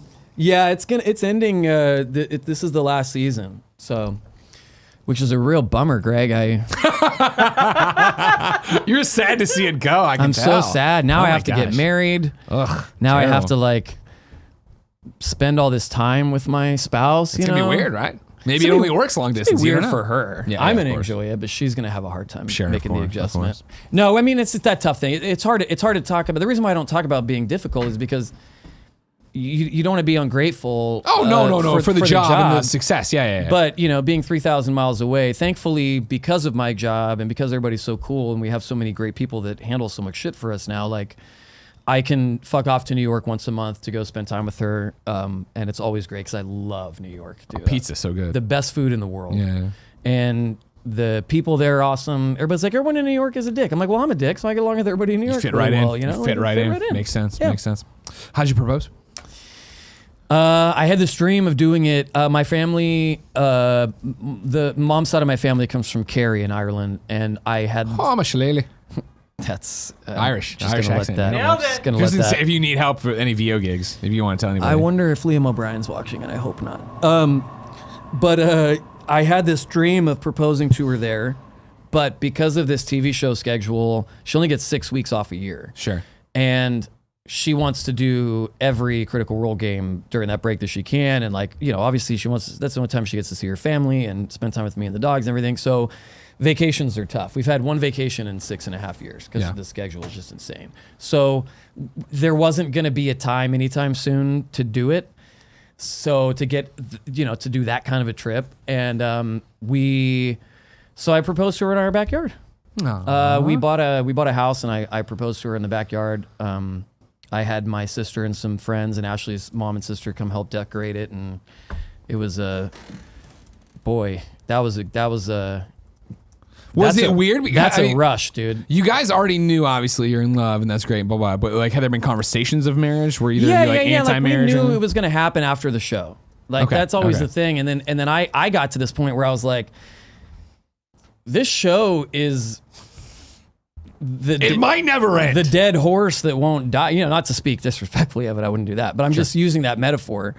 And I was like, this is going to go on forever. So just not knowing it, I'm like, I don't want to put this off anymore. And I had found the ring, I was like, this is the one to rule them all. Yeah. So I was like, let's just do it. So I did it right before Christmas, and God damn, that's a good feeling. I was on a high for like, I still am, I feel like, but it's a different feeling when you just, even though we've been together for so long, like it's just, whenever you just make that commitment, it's like, fuck yeah, dude. Yeah. It's a great feeling. I'm still waiting for her to change her mind. Once she Wait till she moves back. Once she moves back and has to be around you, that's when it'll really start creeping in. Well, the cool thing about our new house is she got me my own bedroom. That's awesome. That's cool. You gonna put like a race car bed in there? I hope so. That's what I would do. As long as it's a bunk. Brian W. Foster, are you ready to go to the friend zone? Let's go to the friend zone, This is where people write into Patreon.com. Is it hand jobs only? No, what? No. Patreon.com/kindafunny. You can leave your questions for whoever our guest is going to be. Where do I want to start with you? Here we go. Man. Justin Pruitt writes into Patreon.com/kindafunny and says... Brian, yeah. When doing an interview for Between the Sheets, do you have a framework of what you want to ask in your head, or do you play it by ear based on the conversation? You're an excellent interviewer, and it comes across very natural. I'm curious about your process. Greg, feel free to answer this as well. Oh, yeah. First and foremost, what is Between the Sheets for somebody who doesn't know? Okay, Between the Sheets is on our Twitch and YouTube. It's twitch.tv/criticalrole, youtube.com/criticalrole. There it is. You just dabbed the slash? I did. I forgot the just first making sure. one. Just making it's sure. An inside thing. Our people know. They're in the chat. They're out there. They're throwing up the Critical Role emotes right now. Oh, good. And Between the Sheets is an interview show that I do on the channel. We originally were going to make it was going to be like 12 minutes or something. It was called Between the Character Sheets, and it was going to be like going through each, and we just were like, fuck that. And I had wanted for a long time to do a podcast about storytellers, where I interview storytellers of all kinds of different mediums. And we decided, Marisha, she's fucking smart, and she's like... That is true. She knows. I can verify. She knows when like a thing has the potential to be greater than its original concept, and is so open to feedback. And everything we do there is as a team. We all everybody pitches in, and everybody gets to pitch ideas and like what their thoughts on stuff are, which is cool. I haven't worked at a lot of places like that. So we kind of changed the idea and the format of it and decided to let's make a long form. Everything is, all the data says the opposite. Everyone's attention spans are getting shorter. Do short form interviews, bite-sized content, mobile only, all that fucking bullshit. Well, that's YouTube wanting that. That's right? YouTube let's sell more ads. Let's get stuff going. Our audience is conditioned to watch a 4-hour show every single week. Yeah. And many of them watch Talks Machina for some reason. That's like, an hour or 90 minutes or whatever sometimes. And so we knew that our community was okay with longer form content. So we decided, let's give it a shot and see what happens. And then I said, well, let's do the cast. Let's do like a deep dive into a lot of the stuff that people might not know about you guys. I wanted to kind of trash their voiceover careers, because that's the stuff they always talk about in interviews. Of course. And they're always so muzzled about it. You know what I mean? This is a great project to work on. I like this. They have to be, and I understand that. Troy Baker's not a douchebag. Yeah. Boy. But they really want to, fuck, you threw me off. I'm sorry. Because it was so funny. No, yeah, it's basically like, they want to be themselves, right? I wanted to get to the bottom of so Between the Sheets, the idea is I try to ask every person I interview, I try to watch every interview I can find on that person. Holy shit. And then, or listen to, or read, or whatever. And I do that research because I don't want to ask somebody something they've been asked 100 times, because it throws the rest of the fucking interview off, right? Yeah. Unless it's like, you going like, explain Critical Role. Like that makes sense because you're asking for context. Sure. I want to get between all that stuff. I want to find the out sheets, like, yeah, but you know what I'm saying? Like that too. But like, I want to ask the questions that people aren't asking. And I also, what I do is I come up with a word for each segment of the show. I know what I'm going to answer this person's question. You're crushing it. Don't worry. Long-winded way possible. Welcome to Kind of Funny. Right? I come up with a list of what I want to talk about, and I put one word associated with each of that, and I keep that in my head, or I have a little tiny piece of paper that has 6 words on it in a row. And those are the things that I want to make sure I touch on. With some people, I've thrown out the whole thing 5 minutes in, because I just felt like I'm meeting them at a different place than I thought I was going to. Yeah. I want to meet them here. I don't want to meet them where I have. Isn't that the best fucking feeling? It is. The reason the show exists, right, is because I got to do this for Up at Noon with that main center portion. Was, you know, Drucker wrote the monologue. Brian would do his bit, and then I got to shine interviewing people. And when we started Kind of Funny, I miss doing that so much. Yeah. Because that's the best thing of being. I think I'm going. Like, it's happened in this interview. I'm going somewhere, and you mentioned a cult, and it's like, wait, hold on. Fuck the story we're about to tell. Where is this from? And like, I love that natural ability to talk to people. It feels good. I interviewed Chris Perkins, who's like one of the suits over at D&D. He's not a suit. I like to tell him one of these hacks. He's one of the suits over at D&D. I threw out the whole thing 2 minutes in. When someone fascinates you so much, the next episode that we're going to air in August when we come back is Amanda Palmer, the musician. Okay. We had gone to her concert the night before I interviewed her. She was nice enough to invite us to her concert. It was the first song. And I leaned over to Ashley and I was like, I'm dumping the whole interview. Dumping the entire interview. And I had spent 3 months preparing for that interview. Jesus. Because we had booked it early. And I was kind of familiar with her, like Dresden Dolls and shit like that, but not a ton. And I just threw out the whole thing and changed everything I wanted to talk about based on that experience at that concert. And, you know, it's more stressful. Sure. But you're open to the spirit of the possibilities of the day.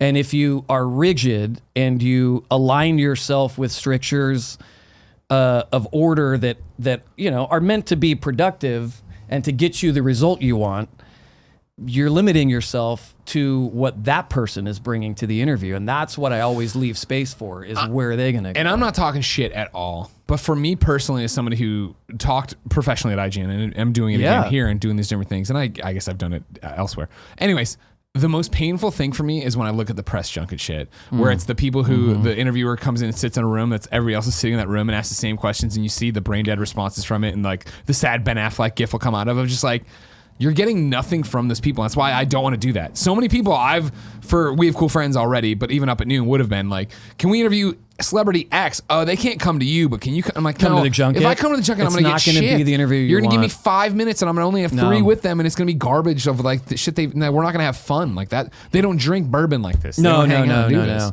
And that whole element of celebrity is fucking bonkers. Yeah. Like, I know why they have to do that, because there's so many outlets that want to get like their thing. And I understand the Dog and Pony show. It's so bonkers though. It's got to be so exhausting for those people. Totally. Those actors. Like, I know when Ash has to do that sometimes, I'm like, that seems fucking terrible. Yeah. Because they ask all the same questions. 100%. You know? And that's why even like when I did the Star Trek Discovery season 2 red carpet premiere, right? Like, I was the last person they got to. You were on the red carpet there? Well, I was hosting it for Star Trek for Discovery. No shit. So when people, it was awesome. When people got over there and like, I was suddenly like, all I had was their name on a card. Yeah. Like, and then I watched the show, and this is, oh fuck, you know what I mean? And Anthony Rapp, who's been on the show recently, that was when he walked up. He's like, you're the video game guy. I was like, how the fuck do you know that? He's like, I love Bloodborne. And we just talked about Bloodborne. No way. Yeah, totally. That's how you guys met? Yeah, 100%. Yeah. He knew who you were? Yeah, 100%. So now you have Anthony Rapp and The Rock. Does Kevin Smith know you? Yeah, we've done the Kevin Smith show. If you're on the board, it's because we're connected to you already. We didn't float a chance out here that we're gonna put The Rock up there. Even Pretty Little Liars, Nolan North? Even Pretty Little Liars, Nolan North. Is he still on that show, Kevin? I don't think that show exists anymore. No, I think it's still on, dude. Is it? Yeah, dude, it's on right after Friends. No, it's not real. I was about to call Nolan and see. Kevin, we need more ice, please. Can you inform the authorities? Joey will bring us ice. She's a good lady. Really respectful. Joey knows my sister from university. That was possibly one of the weirdest moments I've had in a We Have a Cool Friends. And Joey, you can take this cup if you want. That's where we're putting in Joey. Joey But also has. Do you want to get on? Do you actually? You know what, Joey? Come here, Sit here and Joey. talk about his sister with him, You and I'll have, go get no, the don't ice. talk about my sister. She's not that cool. You have the same. You have the same sneakers. We do. We do have the same. You're not wearing them sneakers. right now. Yeah, no. They're in my luggage and I didn't unpack them.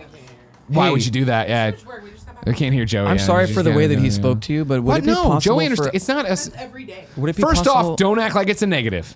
You know I love you. You know this place would implode like a dying star without you. I tell you that all the time. Now get some fucking ice and be thankful that we gave you this job. All right? You want? That's the ice cup. Yeah. Can was I gonna give make you more jokes about $1,000 that you had to sit through that insincere statement of his? Do you have a? Do You have- can take over the show and I'll go get the ice. What questions do you have? Joey, this is a lot of conflict of interest. I'm getting the ice. All right, what's next? Did I answer his question well enough, Pruitt? Yeah, I think so. Yeah, of Was course. it I mean, Pruitt? you do way more research than anyone I've ever heard of. That's Well, all. I just, dude, it's like it's a stressful gig. I have an opposite one usually. Where for me personally, it's like first off, if you're coming through the gate to get interviewed by me, with the exception of a Star Trek or something like that, Of course, like a of paid course, of gig. course, yeah. But to be on our shows, I know you're cool, and I know you're cool for something, and I know I like you for something, and like I know you're gonna fit. Right, that's the biggest thing. Up at Noon was always like, I know you're gonna fit in. I might not know your game, I might not know your entire career, and so it was for IGN in particular. Cool. I know you're going to a mainstream audience, so I have to ask a dumb question. Yeah, What is this? What is that? You know Yeah, what I of mean? course. And I don't ever want it to be that I gloss over. Like Kevin Smith was interesting of talking to him of like, I love Kevin, right? Yeah. And I know his early work so well, and I know I've listened, his Silent Bob Evenings and stuff like that. Yeah, read his books. yeah. So I know his story. So there were times where it's a tee up of I already know you're going to go here, but I want my audience to know where you're about to Yeah. go. Like they need to know that story. Have you seen the video? Oh yeah, Joey, you're awesome. We love you, Joey. We love you, Joey. When was the last time you got a raise, Joey? No, that's not a question we need to talk about. It I is think a great it was question. pretty recently. Would you in the mind long answering it run. on the air, please, so In that the we have long run, it was accountability? don't go to that mic. You know it's not going to be on. I definitely haven't given Kevin enough a raise to bring up the shock. I think it was December when we did reviews. December. Come on, what are you talking It's about? over 6 months. It's I don't half know. Christmas. It's time for a raise. Oh my It's a God. half It's just a Christmas birthday bonus. present. Remember, Was it not everybody, a if raise? you gave money to their Kickstarter, we have a Patreon. Patreon.com/kindafunny. Come on over there. You want to ask Trisha Hirschberger a question? Come on over and do that. She's That's what not we do. here yet. She will be next week, though. You know what I mean? You sign up for it now. You can ask a question. Man, I learned a lot from watching them host stuff. They're so good. Like Source-fed or- Trisha, Erica, all of those people. Like they're Erica, I so love her. they're so good at that shit. My favorite thing about watching other hosts is that everybody has their own style. Like They do. nobody does it the same way, and They it do, does. yeah. And that's the thing is when I watch Trisha or I watch Chobot or I watch, and it's like, oh cool, I see how you're doing it. That would never work for me. Yeah, but I yeah, get how yeah, it works yeah. for you, and Yeah. even Brian Altano, right? Like I get how Yeah, that is yeah. Brian. Like it's just not me. Would you ever host a late night show if someone offered it to you? Man, I tell you what, They if- won't because you're a white dude, but like Whoa! First off, last I checked, white dudes are doing pretty well right now. yeah, but I mean they're all the late night hosts are white dudes, so that's the last thing we knew. But I just mean like you mean like a late night TV show? yeah, because mean, I feel like you'd be really good at that because you're not very political, right? You don't really talk a lot about politics. Yes, no. I mean, Yeah. I talk in politics the way we should all treat each other better. Yeah, Let yeah, everybody yeah. live their life. Okay, Yeah. I don't have much to say beyond that. Like, you know what I mean? I'm not like, fuck Trump, do this, No, blah, I blah, understand. Yeah, I don't really. I spend most of my day ruminating over my resentments. I don't have time for politics. Sure, yeah, I have my own shit to worry about. That is all my own fuck ups. I have a list like Arya Stark of people. I that- mean, for me, it's interesting you ask, and I know you wanted to ask me questions at some point. yeah, no, but Like, kind of funny right now is in this weird spot where it's been like 4 or 5 different TV people have been talking to us about different things, but it's all about literally like, cool, like, we get to make whatever we want. We're doing really well. Like, it's one of those things people are always like, what ideas do you have for shows? Like, we're not gonna fucking give you your idea. We have ideas for, if we have an idea for the show, we're gonna make no, our I own get show. that. You know Yeah, what yeah, I mean? no, Like, I know, I totally understand. so like, that. yeah, I would totally do it one day, but it would be like I do everything else. Like I Yeah. talk about it all the time. Like when I go and host Star Trek or whatever, when I go host whatever, that's not money going into Greg's pocket. That's money going into Kind of Funny's pocket so that I Yeah. can give Joey a raise and I can give Kevin Yeah, a raise yeah, and I yeah. can take care of everybody. Joe is getting a raise. Did we hear? That did is you hear not that? official. That was in December. I We're heard talking about what happened in Joey's getting a December. raise. Look at Kevin. I wish we had a Kev cam of him so bated breath waiting for you to say Kevin's getting a raise Kevin's too. all. Did he also say I Kevin? don't know if I said Kevin. You know what I mean? Kevin's getting a mustache raise I don't want. or a mustache ride. We'll see how the afternoon goes. I've had a lot of bourbon. I know, right? Yeah. You got some eggs to eat after this. I don't know any river doesn't contain a bend or two. What? Tight. I don't know what that means. Did you when you guys left IGN and did that Sure. whole thing, which Sure. I was like, what the fuck? I remember seeing that shit, and I was Yeah. like, because you had tipped me off. I think it was like at the BAFTA parties or something. Can you believe they used to let me go to those? I can't let they let you go anywhere. You know what I mean? Like that's the craziest thing about you. I stole some. Never mind. Oh no! You started. What did you steal? I stole some decorations from that BAFTA party. Was it somebody's Dude, trophy? the BAFTA people are the coolest, though. Do you want to know why? Sure. They're not American. Okay, that's fair. They're English. They're good chaps. My friend Arsqueef, he's an English dude. I'm sorry, what was his name? Arsqueef. You made that up. That's He's a in the fake name. chat right now. I guarantee it. He would say like, they're good chaps over at BAFTA. You know, he would say something Sure. like that. Yeah. When you guys left there, did it feel like a huge risk, or did it feel like, nah, man, our community's behind us? What I Or always both? said, so like we left in an interesting way, right? Where Yeah. we quit in September, right, and agreed to stay on through the end of the year because we know how hard holidays are on IGN and like reviewing and stuff, and who we were because we're all in senior positions, Yeah. except for Tim who sucks. But He was an intern, right? in December, yeah, when we were going to stay on through the rest of the year, people were already leaving for holiday break, and people were coming over, and it would be the question of like, are you scared? And I always said the thing that scares me is that I'm not scared because I felt like it's that thing of the I don't know what I'm about to get into, but I feel like we got this. You know what I mean? Like we had prepared and we were mentally prepared for it not to go well, and us not similar to what you're talking about with your Kickstarter, right? Of it, the number not to grow and not to be able to you refresh it and you're killing it. I was very scared going into the Kickstarter, even though I had nothing to do with that project and Sure. still don't. I have to say that legally. Thanks, Travis. Thank you, Travis. But $750,000 is a lot of fucking money, dude. Yeah. You know what I mean? I've lost Critical Role that amount of money since we've been on 100%. the A air. lot of people unsubbing. I Remember, if you have Amazon Prime, you have Twitch Prime. Come over to twitch.tv/kindoffunnygames. seeing $750,000 on a whiteboard was like, okay, but animation is so fucking expensive. Like people don't understand, and I didn't understand. You're in a very interesting place where we definitely understand what the kind of funny You do animated understand. series. You where we do thought understand. we thought $75,000 will be plenty. Oh fuck! It Ah, is fuck. tough. I was looking at sort of the breakdown of how stuff works, and it was funny because you get like, I got everybody from, you know, you run into people, oh, you guys are millionaires now. It's like, no, that's not how it That's works. not how it works. That's No all one- going right into the project. No one's touching that money. Like Yeah, that's not a, you know. And then my therapist was like, she keeps up with the trades, and I walked in the week after, and she's like, oh, hey, Mr. Kickstarter, my rates went up. I was like, fuck you, I have none of that money. I'm still poor.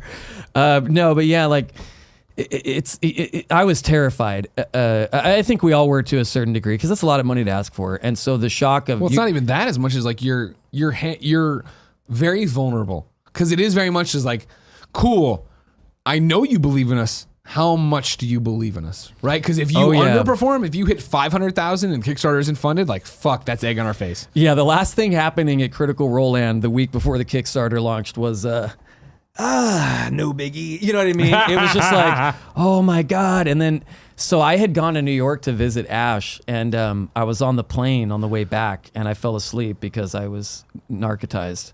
And I was in the aisle seat, and there's a older gentleman next to me in the middle seat who nudged me and woke me up. And my phone was in the pocket, you know, the pocket right in front of the thing. I've been on a plane, yeah. I didn't know that. Sorry, making dude. sure. Sorry. I didn't do my research. I'm so sorry, man. I don't travel by locomotive. Kevin, you do a bad job of prepping the guests. You fucking. So he woke. He's probably 70 years old. You know, he's about to die. He woke me up, and he was like, "I think there's an emergency." Oh shit! And I'm one of those idiots who pays for the airplane Wi-Fi And then goes though to sleep. even though it sucks. But my phone was connected, so I was getting texts, Slack, email, Twitter, everything, right? And it was about 20 minutes after it had gone live. And I don't know how long it took to pass the 750 or whatever, but just when it went live, all the activity was crazy. And he thought that I was died. having like a family emergency. Yeah. It was so sweet. And I was like, what's that? And he's like, I think something might be wrong. And I grabbed my phone, and the alerts were going off so fast that my screen was kind of like just blinking. Like it was kind of like fucking fritzing out. So I rebooted it, and then I got on there, and I'm like, wait, no, that's not right. And I was like, do people know what this is for? Like, we're not saving, you know what I mean? Like, we're not saving the last, it's not like the elephants are going extinct or like bees, you know, or something. And then, but that's the fucking critters, dude. Yeah, like yeah. It's the critter hug. It's like what we call it. Internally, we call it the critter hug, because whenever tickets go on sale, we have to tell every single person we partner with for an event, for a con, for a live show, buy servers all over the world, because you have no fucking clue how fast these people are going to, and I can tell you exactly why it's the case, and I can tell you exactly why the Kickstarter happened the way it did. And it goes back to the core philosophy of Critical Role, and it has been since the beginning, because it's the core philosophy of the people who founded it. I'm not one of those people, but I know that, okay, so there's this quote that's been attributed to Banksy, of all people. Sure. But it says that art is supposed to, hold on, I wrote it down because I was going to fuck it up, and I knew I would. He did. It was like a premonition he had. He's got those psychic abilities. Art should disturb the comfortable and comfort the disturbed. And I have watched over the last 2.5 years of being a part of this thing. Now, I remember when Ashley was playing in the home game with them, you know, for 3 years before they started streaming this shit, or however long it was, and seeing and knowing everybody before that, and seeing them now. Not only the question I get a lot is, has everybody changed? Has anybody changed? Not since the Kickstarter, but since Critical Role and the success and all that stuff. No. Duval King Jabu. Yeah. Writes in, Brian, I fucking love Talks Machina. And your style of interview only comes from the chemistry and friendship you've built with the cast. Has that grown during your time with the cast? Which I think applies here. 100%. You came in as a friend already, 100%. but then now you're in a business relationship. 100%. We are family. I would say the only other person in this business that I'm this close to would be my friend Bobby Hall, would be Logic, because I would 100% take a bullet for that dude, and I hope he knows that. Alex Krebs writes in. It's the same with them. But let me say to that. Alex Krebs just wants to chime in, because I want you to keep going, but this is where we're going eventually. Can you ask Brian how him and Logic met? Continue. Yeah. Okay. That's later. Yeah, we'll do Logic in a second. That's a super short story. The gang and I are a lot closer, because we work together every day, and we are living life together. We don't just work together, we are living life together. When someone has a bad day, we are there. We are on top of it. We have the same issues as every family. We disagree. We call each other out, which is the best part. If somebody calls me out, it's like the greatest feeling in the world, because that means they care. It means they love you. It means like they want you to course correct. I got clean, and I changed the trajectory of my life because I had people that weren't afraid to tell me when I was fucking up. Yeah. You know, and that's this family. I think seeing since the beginning until now, you have a group of people who have not abandoned their core values no matter what has happened, and they will not. And that's why everything happened the way it did. And that's why the Kickstarter happened. That's why everything happened, is because the fans have watched us not budge. We have fucked up and we have made mistakes, and we are the first people to go like, how do we say we fucked up and we're going to fix it? And when you do that with your community, it goes a long, you know that. It goes a long choir, way, man. because we care about these people. Like I said, those are the people, and those words that they say to me are what I think about in my darkest moments. Of course we're going to be thinking about and taking care of those people. They're not only paying the bills and everything for us, but in my personal life, those people and those words and those encouragements are what I go to bring myself out of the darkness we all fall into. Sure. So anyway, how I met Logic. Steve Bloom. What a perfect transition. Steve Bloom, who you know. Wolverine. You got to have him on the show, dude. He's a little expensive. I'm just kidding. Steve Bloom is the greatest man alive, and the voice of Spike Spiegel in Cowboy Bebop, one of the most famous animes of all time. Bobby is obsessed with that. If you're a nerd. If you're a nerd. Sure. Like me. Bobby's obsessed with that anime, so he was like, oh, I've had a little bit of success, and I'm starting to like kind of come up a little bit. Could I get Steve Bloom on my album to do voiceover? And his agents were like, yeah. So they reached out to him. They had lunch. I remember Steve telling me I met with this rapper. He wants me to do voiceover on his album. I'm like, excuse me? What? It's just not a thing, Steve. It's just not a thing you hear Steve Bloom say very often. And he told me, he said, this kid's going to change the world. after having lunch with him. How long ago was that? One time, 3.5 years. I want to say it's like 3.5 years ago, 4 years ago. I said, "Oh my God, dude, are you serious?" He's like, "No, this kid's something else." And a little while later, he was over at Steve's house one night. Steve and Mary Elizabeth McGlynn, who is my fairy godmother and a legend, and I will die to protect her, and so will millions of others. They live right around the corner from Ashley and I. And they text us one night at like 11 o'clock and said, "Hey, Bobby's over here. Do you guys want to come meet him?"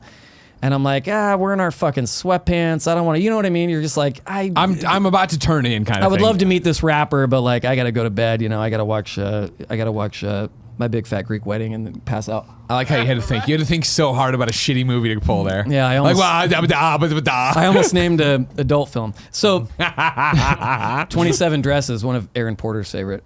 So we walked over there and met him, and I immediately was like, I made him laugh a lot. And that's when I know I'm going to be friends with someone. Sure.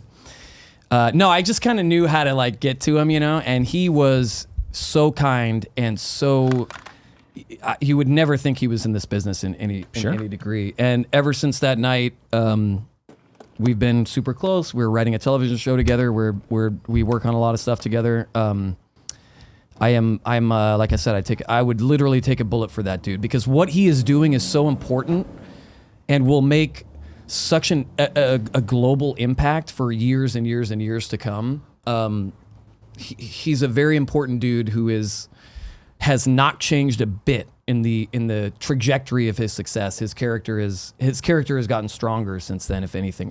He was on Between the Sheets, the first episode of the season 2, and I'm glad that people got to see. I was able, because we're so close, it's like this, we're so close. Yeah. I was able to draw out of him stuff that most people can't get in an interview because they're normally the fucking bullshit questions, you know, outside of like that you always get, like you were saying. So yeah.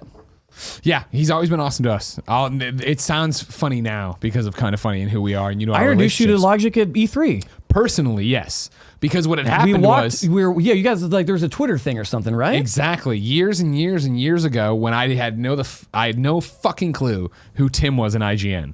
He was an intern. He walked over one day and he's like, "Bro, Logic just followed you on Twitter." And I was like, "Cool." Who? And he's like, "He's this rapper." I'm like, "I don't know him." And he's like, "No, he's doing amazing things. He's going to be this thing, blah, blah." It's like, "Cool. Should I follow him back?" And he's like, "Yes, follow him back." And I followed him back. And so then years later, when we broke out in Kind of Funny, he came through for E3 and he brought you because he was doing an interview with Tim on the GameSpot stage for Kind of Funny. That's right. And I remember you walked up. I'm like, "Foster?" Yeah. Like, what? Why are you here? And it was that thing. He was like, whatever. Sunglasses on. I think you had a Last of Us hat on. You're like, whatever. Yeah, I probably did. Just chilling out, doing my I thing. probably did. I like to support my lady. I like to wear a lot of Last of Us shit. Understandable. I had a shirt on. I had the Ellie from Last of Us Part 2. Yeah. Which is coming out in 2025, by the way. 2025, it turns out. Yeah, I saw your guys' bullshit video about like, ooh, Last of Us First off, it wasn't my bullshit video. I was reporting on what other people reported that she's fucked up and said February. Or started to say February. You cut her off because you knew too much. It was a big conspiracy. No big deal. Last of Us in February. Dude, if you knew how much I know, you would be like, wait, what? First off, motherfucker, you think I don't know shit? I'm Greg goddamn Miller. It's a the PlayStation joke- exclusive. Let me tell you what happened. And I hope Sony PR is watching. The joke in our house. I was about to name Sony PR names. I won't. Don't do it. Don't do it. The joke in our house was every time Ashley posts a photo on Instagram, it doesn't matter what it is, 25% of the comments are these assholes saying, "We demand the release date." Because that's her job. She should tell you the release date. Is to tell people the release date before Sony knows what it is. That's her job. Yeah. Also, the lead actor in a game doesn't always get told all of the minute details, even the big ones, like when's the game coming out. I'm not shitting you. Oh, no. I was rolling my eyes as somebody who knows very well how little people know. I remember finding out we found out the release date for the first game, you know, with everybody close else. to when everybody else. It's just like, you know, actors sign NDAs, but that doesn't mean they're privileged to everything. And so the joke was, she would say, "Should I write?" I would always say, like, "Can I comment to all these fuckboys on your Instagram and just like make fun of him?" And she's like, "Well, let me do it," which is what I love about it. Yeah. And so she's like, "I'm gonna say the game's coming out October 32nd, and let's see who runs with it because there's no October 32nd." Of course, yes. But obviously, there's some people who would be like, "She said it October 32nd. Someone call IGN. They'll post any story. Trust me." You know what I mean? Yeah. Like, that was me saying that, not the person. Oh, you're making fun of IGN. Okay. I am making fun of IGN. No, I'm just kidding. won't I love touch that with 10 foot No, I pole. love IGN. I love IGN.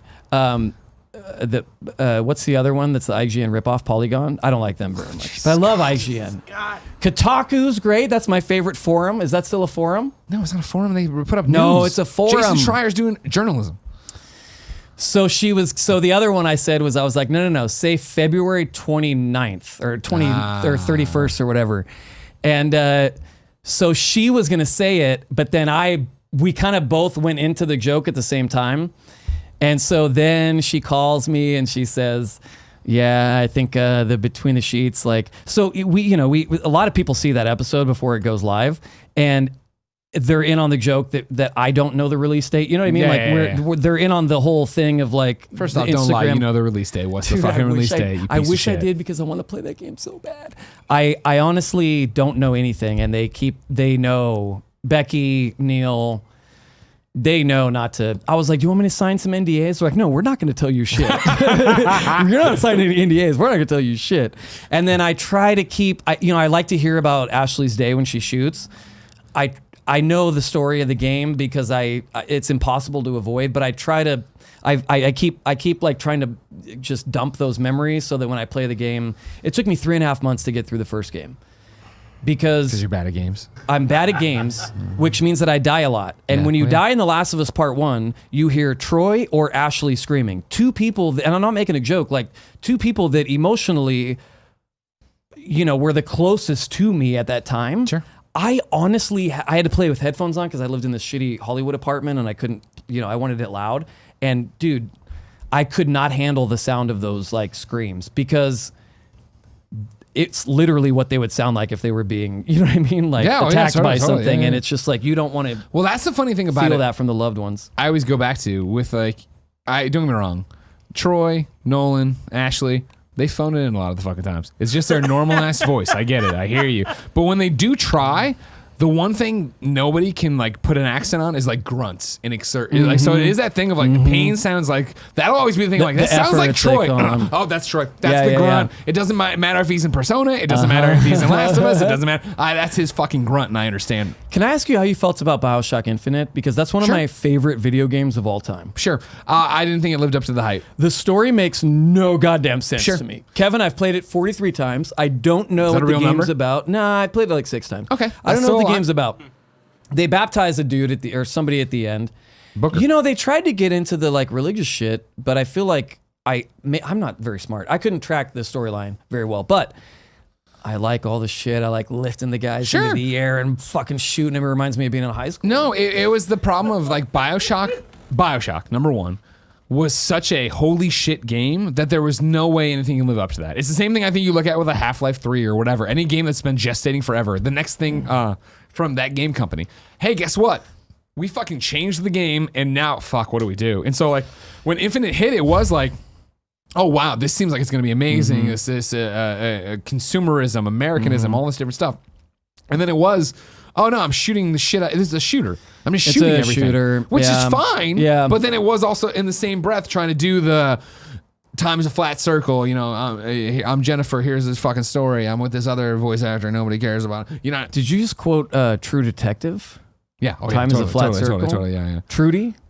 Exactly. True Detective? Exactly. True Detective. Trudy? That's what it's all about. Are we Joe Roganing this? Are we just going to keep going? Let's keep going. I'm down. Right. First off, that Joe Rogan does not have fucking shit on me in terms of keep going. I'll keep going forever. Actually, he goes way longer than me. He gets... he does the MDHR. He imbibes. Yeah, he imbibes. Have you done DMT? No, I don't know what that is. Was that a real drug? Mm-hmm. That's not a fake drug we're making. It only lasts like 20 minutes, but it's a real drug. Which one's that? I don't recommend it. It's a hallucinogenic. When I was getting ready to move to San Francisco from Missouri, I was looking at a place where literally they were going to sell me, and this is like the most SF story. They were going to sell me in the burbs of SF, like literally a bunk bed. Like that, we're gonna be, and they're like, oh, well, let's come in. I was like, all right, cool. And like, we all chip in money, and then we all just go get groceries. And I'm like, all right, cool. Blah, blah. And then finally, I was like, wait, do any of you do drugs? Like, oh yeah, we all smoke weed every time. I'm like, I can't move there. Like, I just cannot be around that lifestyle. I used to come here to buy drugs all the time because I lived in Modesto, and there's a BART that comes into town. You have to drive up to Pleasantville. Pleasant Hill. No. Yeah, Pleasantville and what's the other one? Pleasantville's like movie, isn't it? Am I wrong, Kevin? No, Pleasantville. Just kidding. There's Dublin, Pleasanton. Sure. There's Dublin and Pleasanton there, and there's a BART there. That's true too. Yeah. So I would come up from Modesto, and then I would come into the city, and then go back on the BART. But do they still call it the city if you're not in the city?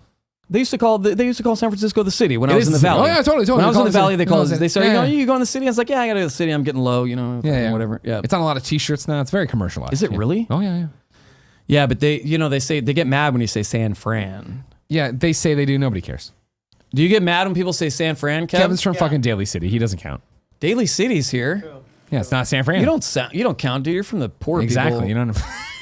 Who else has a question for Greg? When are you gonna ask me a question? You said you had all these questions. Yeah, but I'm gonna save them, man, because I feel like shit, you need okay. to come on my show, because then we can drink some. Then we can get really drunk, and I'll make you a cocktail. Well, here's a question I think we kind of covered, but I like the end of it, so stick with me, all right? Sorry, I took my jacket off. I was sweating like Mel Gibson. It's hot in here. You said earlier, remember when you said it was going to be cold, and it was like, we're not. It's cold in San Francisco. Monster Bard said, what is Brian's real background as a writer-creative? Which I think we've covered. However, yeah. his jokes, both written and improv, kill. I wonder if the parole stuff comes from a real place. The parole stuff? Hey, remember the joke I wrote for the Game Awards? Dude, my dream is to host the Game Awards, but Jeff To Keighley... host. No, Jeff hosts. He shouldn't.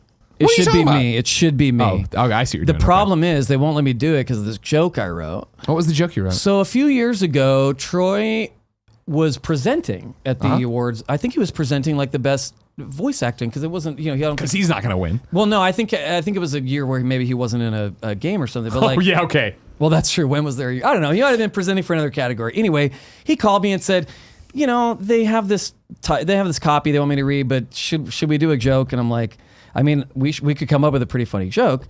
And so he's like, let me know what you got. So I text him and I said, I got a joke for you the next day. And then I'm watching the Game Awards live, and they approved it. He said they approved it. Sure.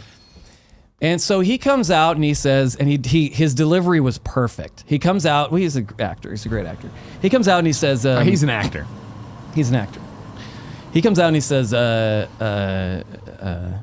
lot of people ask me, Troy, how do you get into voice acting? And I say, well, you got to do three things. Buy a nice microphone, learn how to do good vocal warm-ups, and wait for Nolan North and I to die.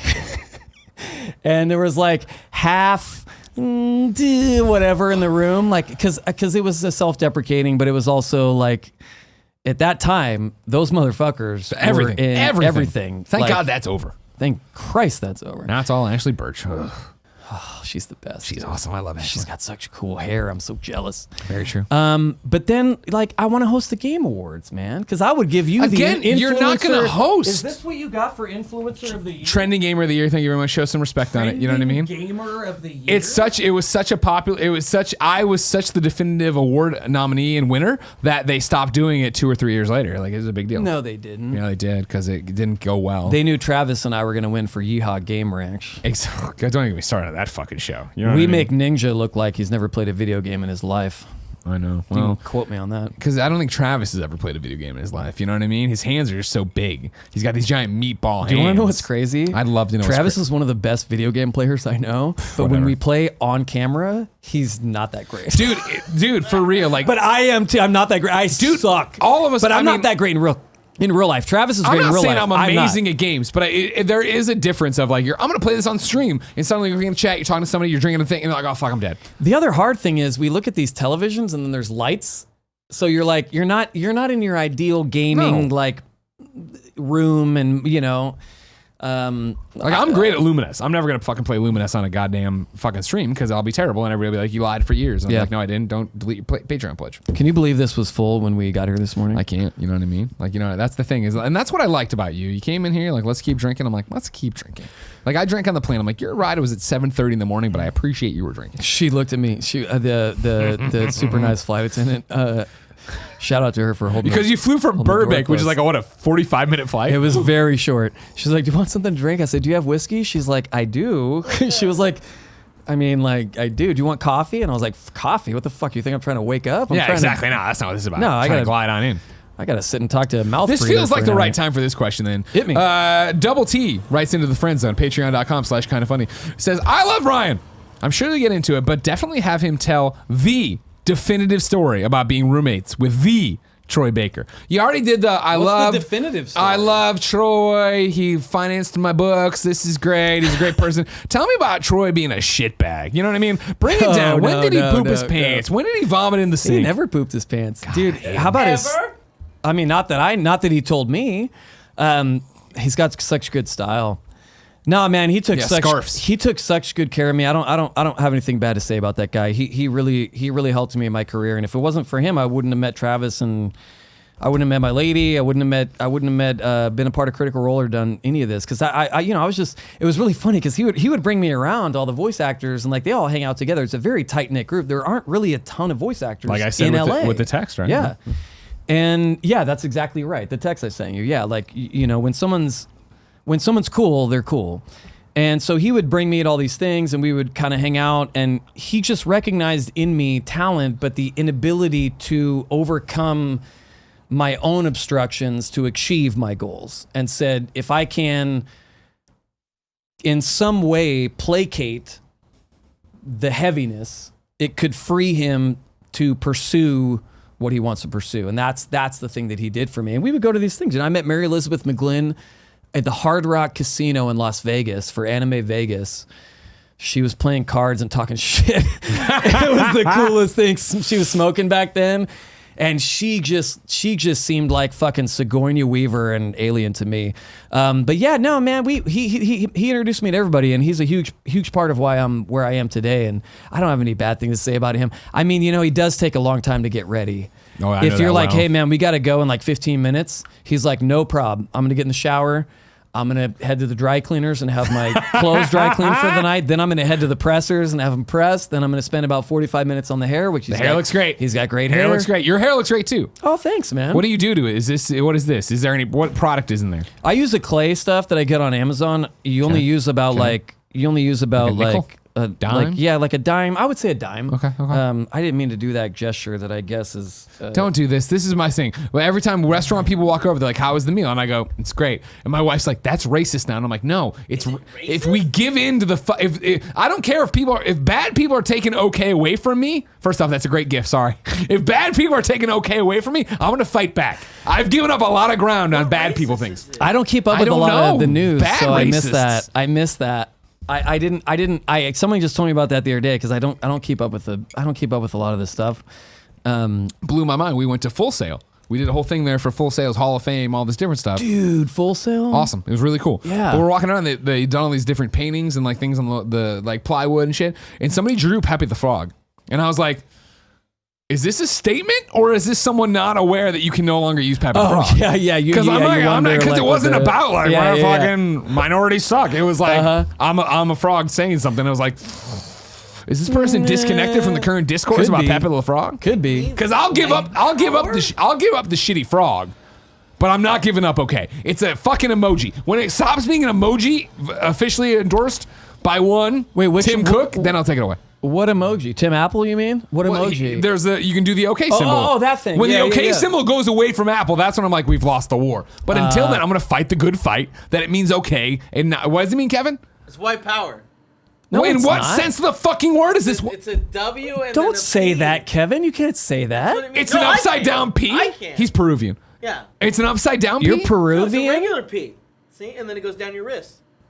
You're Peruvian? Yeah. Do you have any Coke? I have some people that keep hitting me up for it, and I'm not really into it. That's I know I'm stereotyping I can get you. whatever you want. He can get me whatever he wants. Well, trust me, it's going to go in the other room and talk to somebody else, but we'll leave that out of this right now. Do you have a Game Boy? Yeah. Who's next? Did I answer that? Who cares? Yeah, you didn't have a bad story about Troy Baker. That's what I wanted to call. I don't have any bad. I want to call it Troy. I got bad stories from a lot. I just want to know if he poops his pants. If he's ever pooped his pants. I don't. Because if he hasn't, that's a huge problem. I don't think he's pooped his. Who hasn't pooped their pants? I feel like he's gonna. You've pooped your pants. He's as an adult, never right? told me he's pooped his pants, and I feel like he would tell me. I've told him my like equivalent. I shit my pants here and there. Equivalent shit my pants stories. Huh. He's probably in a session, dude. Oh my God, he's so popular. He can't answer the phone. But he's a working person. This is the middle of the day. I'm working right now. You have a job apparently at a studio and a production thing. I came here. Oh, how sweet. He's so sweet. Hey, Troy, it's Greg Miller and Brian Foster. You're on We Have Cool Friends. It's live. Sorry.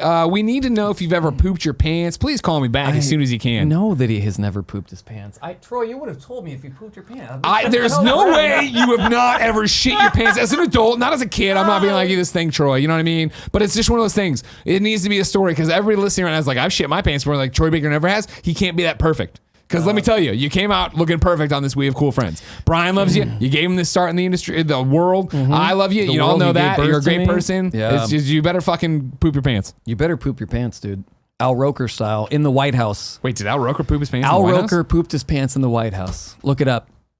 Is it There's like on an camera? audio clip of him saying, I pooped my pants. And I That's listened awesome. to it. God damn. That's why I Al listen Roker's to the it man of the people. all the time. Kevin, get me Al Roker's information. We're getting him on We Have Cool Friends. I missed some syllables there, Kev. The bourbon is working. It's working? It's working. I have a very high tolerance due to my extreme Irishness. Al Roker poops his pants. It's TMZ. What? I don't want to run off. No, But just no, look it's for true, the it's clip true. where he says, I pooped my pants. I mean, that's apparently it right there. It Huh? seems like it's mixed in here somewhere. It's in there somewhere, dude. He'll say, I pooped my pants in there. There it is. God bless him. Kevin, get me Al Roker's contact information. Ladies and gentlemen, if you're watching or listening to We Have Cool Friends, remember, give me Al Roker's contact information. What's next on the list of... It's the final one. Are you ready for your final friend zone question? Sure. Trey Zink writes in and says, ask if he's an Axeman or if he prefers Old Spice. Hashtag Brian Foster smells like cabbage. All right. Do you know about this cabbage bullshit? I do because I said, hey, my friend Brian Foster's going to show. Let's ask. And everybody's like, he smells like cabbage. Sam Riegel made a joke one time on Talks Machina that people should vote for some bullshit on Twitter using the hashtag Brian Foster smells like cabbage. Sure. That was 2.5 years ago. And ever since then, people say that I smell like cabbage. It's bullshit, right? I think I smell okay, Kevin. We spent some time cuddling Whoa, earlier. whoa. First off, I cannot speak to you smelling like cabbage. I can speak to the fact we've never said Kevin smells like anything. You guys We say I say smell you all the time. amplify smells. Smell this. Do I smell like cabbage? No, you smell great. All right. Oh, you smell really good, actually. What do you use? I use some stuff from a company called Rag & Bone. Shout out to Rag & Bone in New York. They're right down the street from our apartment in New York. And if they want to send me Rag some and cologne, Bones. I'm starting to Rag and Bone? ration it because it's expensive. Rag and Bone. and Bone. They're a great company. They make clothes that are too expensive for me to There buy. it is. There it is. I see But it. every once in a while, you'll find a pair of jeans without the sensor on it. Well, okay, that was a weird way to go. Here's my problem, as I mentioned earlier in the show, right? Is that I can't stop sweating through the armpits. But here's the thing. Alopecia. If I don't know, it's not what it is. If I don't wear deodorant, I won't sweat through the armpits. But Wait, eventually you I will only smell. sweat when you wear Just deodorant? get both. What is it? What is Botox. it? Botox. But as Mia Khalifa told us a long time ago, you have to do it like every 3 months. And I can't fucking get to the doctor right now. You know can't what I mean? get Botox in your armpits, You can, Gregory. apparently. But they're going to swell up like the lips of all those women down the street from me I see at the gas they station. put just a little, and it swells a little enough so you won't sweat. I was in Calabasas the other day. Sure you were. You never want to go to Calabasas. Never heard It's of where it. all the rich white ladies in LA live. Sure. And I was there visiting a friend who's a rich white lady. No, I'm just kidding. And I had a meeting. And Oh, Laura Bailey lives there. dude, she's not rich. No, they're in the hole because of me. They made a bad investment. No, but this lady, I was in line. So I get really mad when people treat service people poorly. Of course, yeah, you Waiters, should. You should. baristas, anybody. I don't get mad like internally, and then later, I'll tell Ash, babe, I really was upset about the way that woman treated or that guy was rude to the barista or whatever.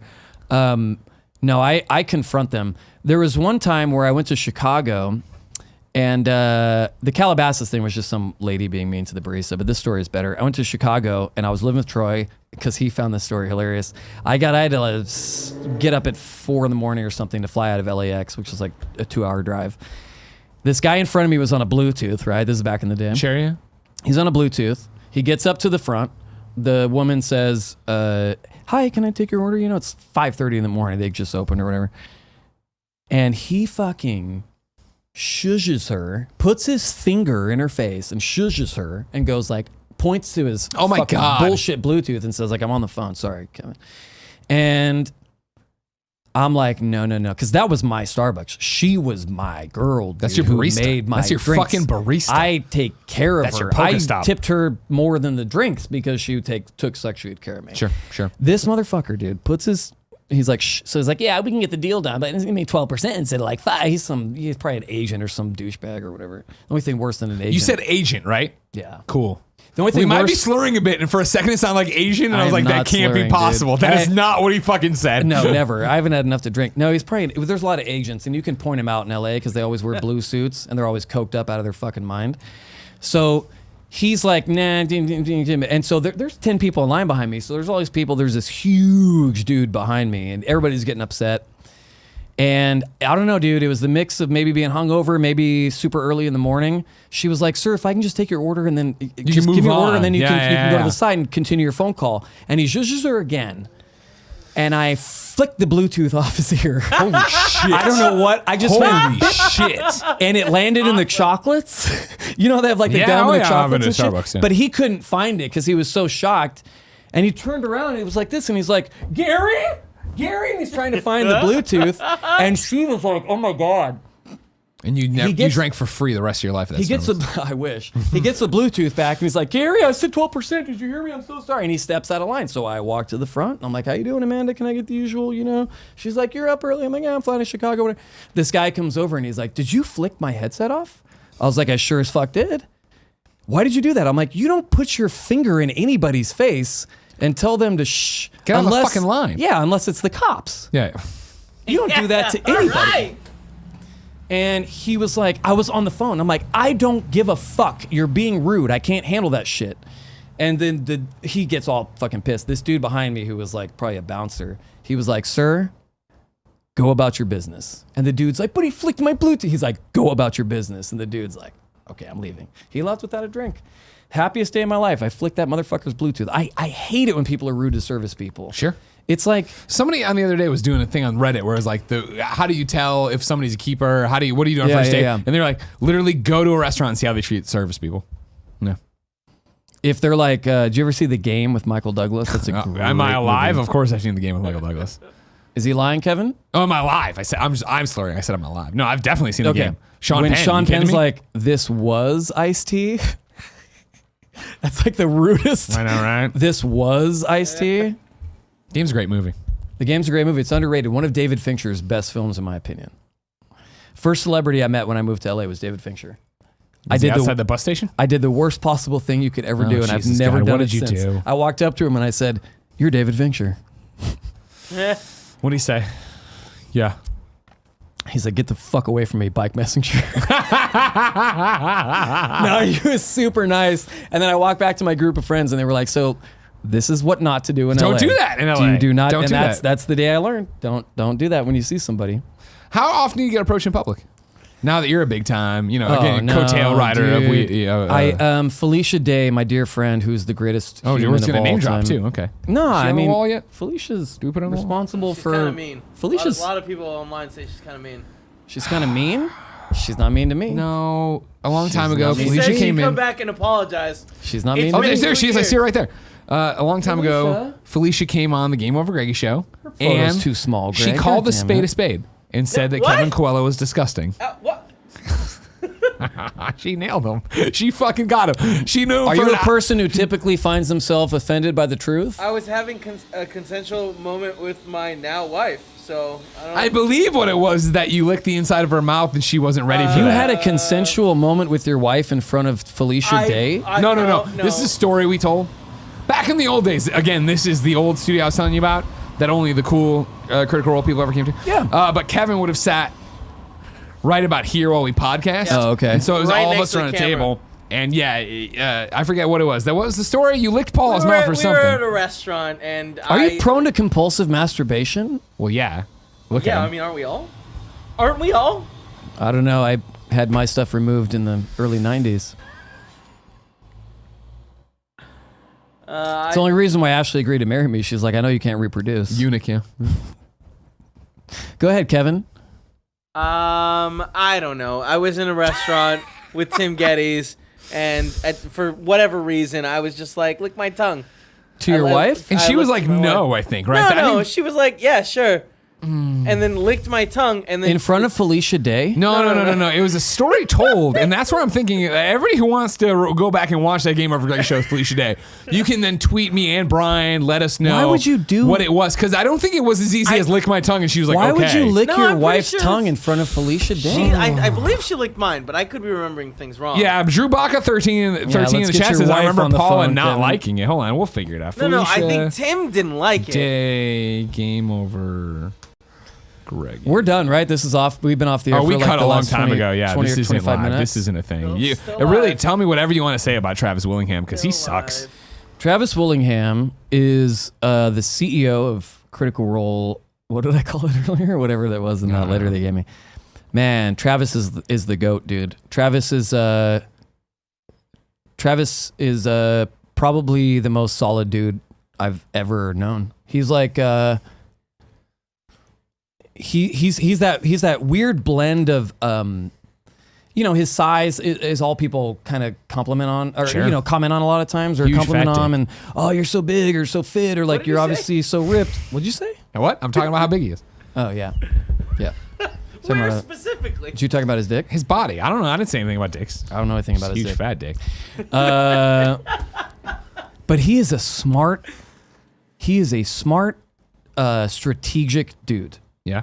who has taken to like running business stuff perfectly. And it's been cool to watch him because Travis is one of the most underrated voice actors Yeah. in my opinion. 100%. I want to hear Travis as Batman. I want to hear Travis as villains. I want to hear him as like 100 different things. You've said so much that could be another 35-minute podcast. But what I'll say is this. What Travis needs more than anything in the fucking world is a chance to do Superman right. Because Dude. he's a great Lego Superman. He's Give an amazing Lego Superman. Travis Superman. What is the best Superman game of all time? Lego Batman 2. Yes, of course. And he on kills the Vita. it. It was on the Vita. Of course, yeah, of course. On top of that, though, Let Travis be It's everything Superman. you've just said. That we're getting deep now. We're drunk and it's fine.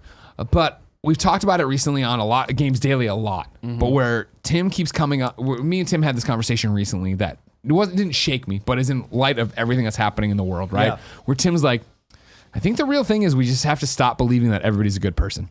Because we've been burned of people that we think are fine and then are not fine. Oh shit, you suck.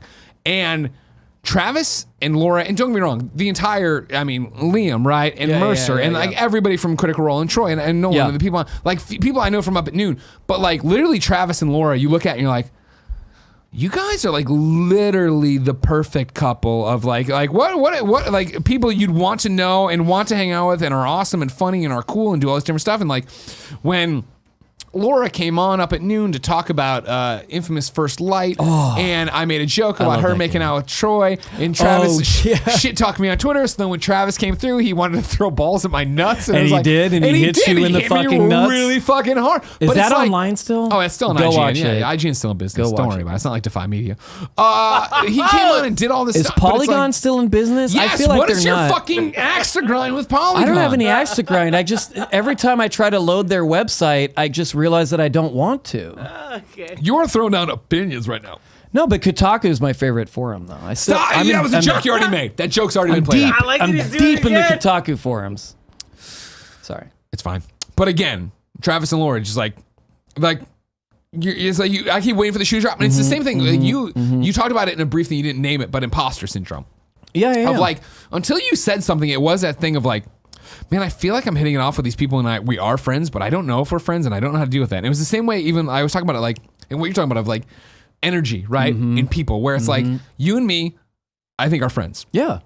and I think I could call you and talk to you about anything. I don't often. And you and I only see each other maybe a couple times a year. Yeah, But when we it's do, we tough, pick up yeah. like nothing happened. Yeah, we just pick and up where it's the we same left way with off. everything. And like, coming from RTX with Troy and Nolan, right? Where it is the exact same thing. Blah, blah, blah. I remember having that feeling when Up at Noon started and realizing what a special thing it was when one day, out of the fucking blue, Dave Fonoy just texted me. And he's like, hey, Greg, I'm in my backyard having a drink, and I was thinking of you, and I just want to tell you how much and I was like, What the fuck? What a brilliant fucking... And I was Yeah. like, Dave, that's how I feel about you. Like, I feel Yeah. that exact same way. And Yeah. it was that thing of... Every once in a while, I'll get a text from Andy Dick that says, meet me at Santa Monica and La Brea in 20 minutes. Very similar. But it's the And same I idea. always go because I'm weak. Have you ever met Andy Dick? No, but my sister chased him out of her store one time. She used to manage a Banana Republic, and a bird had come into the store. And What the fuck is this story? He had grabbed, this is a true story. Cynthia's going to die, my sister, when she hears this. He had grabbed a ladder and was trying to save the bird himself, which is against a lot of insurance. Like, you can't, a non-employee cannot get up on a 25-foot ladder. So he was like waving this T-shirt, trying to catch a bird in it, and he got thrown out of the store, and I got to see it, but that was the closest I came to meeting Andy Dick. Jesus Christ. You've lived a life, man. You have the stories. You know what I mean? That's the thing about it. You want to know a pretty funny story? I just went to visit my my hometown the other day on Saturday. I drove up to the Central Valley to do a thing, and then I stopped in my hometown, and I was driving on this 2-lane road, and I remember when we were kids, we got really bored in town on Friday and Saturday nights. When we were done skateboarding, we'd cause trouble. So we go to Food for Less, which was like the grocery store, and we get all these like 24 packs of eggs. And there's this 2-lane road, and we would go 65 on this road, out country frontage road, right in Farmingtown. Right as the car would pass us, we would lob 4 eggs out the window, and it hits their windshield going the opposite way like a fucking gunshot. Sure, oh yeah. And there was one night, we did this every weekend. There's literally nothing to do. There's like front page news, like, who are the Jaegers? The only other thing that people in my town would do was go cow tipping, which we hated, and we would beat up people that fucking like cow tipped. Damn, okay. Do you know what cow tipping is? Oh, I know. Yeah, it's they the sleep standing up, you push them over. Cruelest fucking cows are dope, dude. They just eat grass and give you shit. Like, for the record, their methane is like contributing to global warming in the ozone layer, but no big deal. we should definitely kill all of them. That's why we got the Impossible Burger now, Kevin. Get the fuck out of here. No, the Impossible Burger is pretty good. So yeah, one night we were doing that, and we lost. The semis are the best because they're not going to turn around and chase you. And we lobbed these eggs at this car, and next thing I know, he U-turns and he's right on our ass. Now we're doing this in an '87 Toyota Corolla, which is not a fast car. And this guy U-turns, gets behind us. We dive into this frontage road and try to run out in the orchards to escape him. Anyway, long story short, he chased us with a gun and shot at us, but we made it out alive. Sure, fair. It was great. So when you went back home, did you do this again? Did you throw some No, eggs? I was just reminiscing with my friends because I was like, man, I haven't been here in a while. Is it still the same? They're like, well, I mean, we don't get shot at for throwing eggs at cars anymore, but we're all older. It's fine. Yeah, I mean, Small town living. You think back small town, whatever, being a teenager. And the stupid fucking shit we all did. I definitively remember being outside Cantera, if you're a DuPage County person, or I think it's DuPage County. Anyways, Naperville resident or whatever, leaving the movie theater, and we had Wendy's, and somebody taking a soda and throwing it out of the window, and it went to the oncoming lane and splashed into a car. And you saw them and it's like, we thought it was funny. Somebody could have died. Do you know about dry ice bombs? I mean, I know about dry ice. You know about dry ice bombs, like with the 2-liter? Yeah, we used to put those in the porta potty toilets. Explode. Yeah. Dude. How much time you got before it goes off? off? The problem, though, you don't know. Never know. You don't Depends know. on the mixture. Can Joey grab my backpack, please? Is that okay? Can you have Joey grab my backpack? You gotta bring him back. I gotta pee so bad. Whoever comes back has to sit down and talk to Brian. Oh, I can talk myself. Do you have any copy for ads? No, we're done. No, definitely not. Can I read the ad that you previously read? What I do want to point out, here's what I'll let you go off of, and I want you to know. Okay. I'm very impressed with you, and I love you, and I've known you for a long time, and I appreciate your humor and everything else. When you were like, Ars Queef.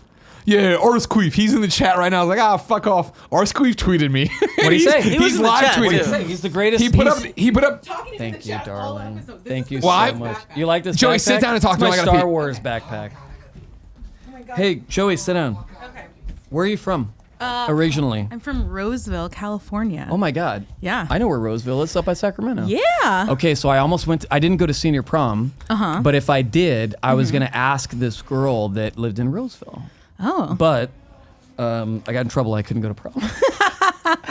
Your backpack is extremely heavy. What do you got going on in there? I have my laptop. I have 5 or 6 kilos of crystal meth. I thought you had enough the makings for a dry ice bomb. My Nintendo Switch. What are you playing right now? I'm playing Saints Row the Third. Oh. Because I love that game so much. I'm also playing Overcooked 2. So good. Do you know that Greg and I have It's hard. an extreme rivalry over Overcooked? Do you guys play together? We tried no, playing because Greg four-player never last invites night me, for so the now first time. we're just mortal enemies What do you in mean the he game. never invites you? He always talks about wanting to play and then never wants to play with me, and it's rude. Are you joking? I'm not joking. Enough to the point where we're doing like a Is it WWE. because you're a rage gamer? Do Oh, you yeah, throw 100%. stuff at controllers and stuff?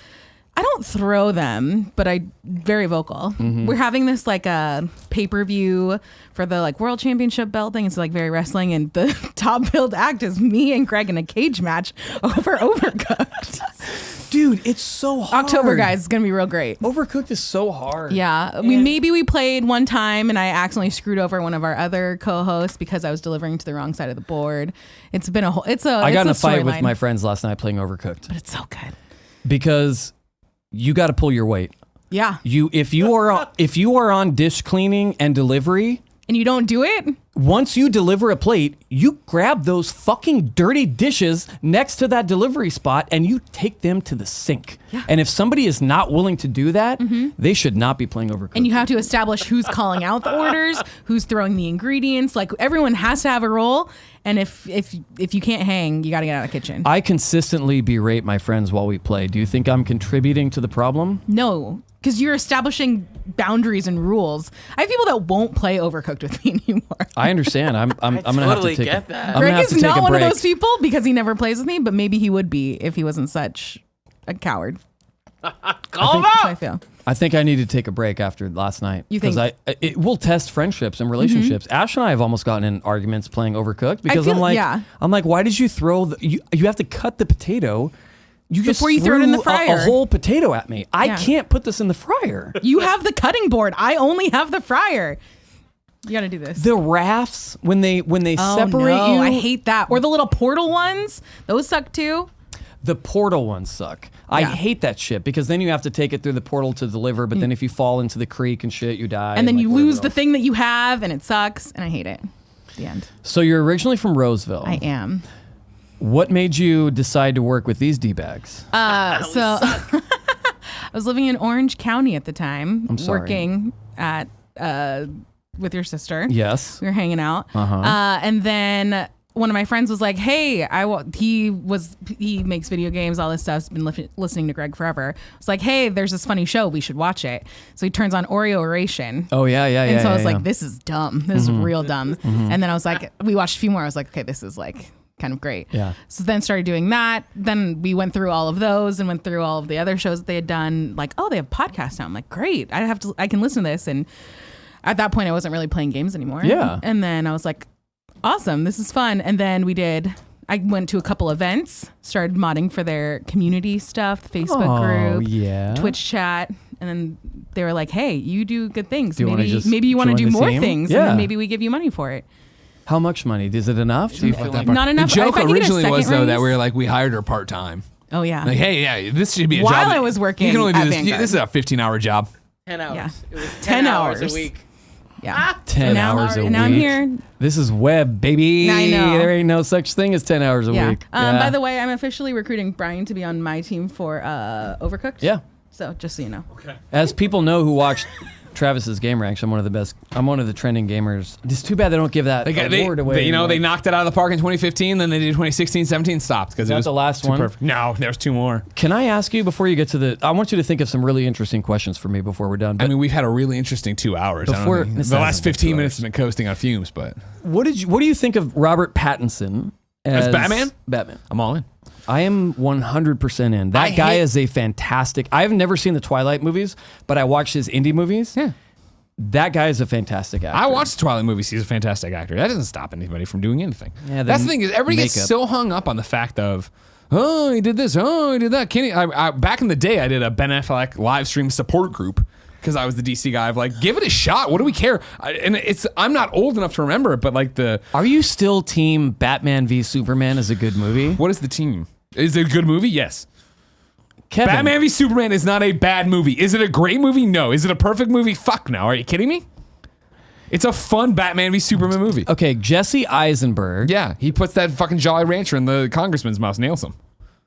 You know what I He mean? nails the congressman after With the- putting a Jolly Rancher Well, in his mouth? not like literally, not like how you nail people. But Not, you nailed me. I'm confused about was he supposed to be?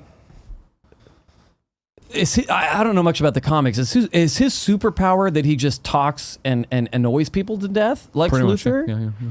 He's But doing they're a not going to Zuckerberg keep thing. going, right? Oh no, that's Because over. like That's if over. Robert No, Pattinson, they'll because die big that time. movie ended with Jesse Eisenberg in jail where he belongs. They shaved his head, which is of no consequence to me because cool. It's You know, cool. he's going It's to a cool scene. hopefully he gets the electric chair. Cool scene. But then now what? What happens? Oh no, with the DC? DCEU is fucked. Don't worry about that part. Throw that I mean, shit out. they keep going though. Huh? They keep going. It's still happening. I mean, you Do got they? Jason Momoa. Yeah, there's gonna be Aquaman 2. There'll be a Wonder Woman 2. There'll be a Shazam 2. But are they gonna talk to each other at all? No, that's fine. We're fine. It's fine. You like these characters? They're doing things. Shazam was great. Henry Cavill out. You know what I mean? Shazam was great. Was great. remember that Instagram post that Henry Cavill put out? Where No, it was- I don't I'm not follow done or Henry whatever. Cavill on Oh, Instagram. super. I Okay. hope so. I was talking to somebody at RTX and I was drunk, but they were telling me all the things Henry Cavill demanded or whatever, and they're like, they're not outrageous. And I was like, I've never heard this information before, and I subscribe to the DC cinematic subreddits. I think. What did you think of Justice League? No. No Justice League? Well, here's the thing, because I know you know Joss Whedon. I mean, I don't know him, but you've talked to him. You had a conversation with him. he would deny ever meeting me for sure. But no, Sure. I've met him. I've met him. Ashley Johnson, of course, in Avengers. Deleted Yes. scenes. She went on Captain America Much date. Ado About Nothing. You know what I mean? Yep. Great point And too. That deleted like she episodes could of have done Dollhouse. better. She could have dated Captain America. She chose you. No big deal. I'm just. Deleted scenes of Ashley Johnson on the DVD of Avengers, though. That's what I said earlier. Thanks He- for keeping he up with just me. said that. You know what I mean? Jesus, Kevin. He's slurring so bad, Kevin. I can't. I need Kevin, to- am I slurring that bad? He's not as long. Apples ate Abram. This is the worst. This has to be the worst episode of we the show, still- Nick. No, everybody says this is the best episode. We're still. We're still going. Oh yeah, we're still doing the show. Get on the shock mic. Say, You want to come sit? No. Okay. It smells like bourbon. It's sitting here. So the best part is there's a kind of funny podcast in 20 minutes. So you're getting me. I mean, primed. that's great, man. Primed. I'm gonna go stretch out a little bit. It's Thank gonna be you. Fun. Your hair is on point today. I just wanted you Mine? to know that. Yeah. Oh, thank you, dude. You have phenomenal hair. I showered for you guys. That's We're nice. appreciative of that because Tim it's has early that. flight. Early flight. No, I appreciate you guys watching. Justice That- League.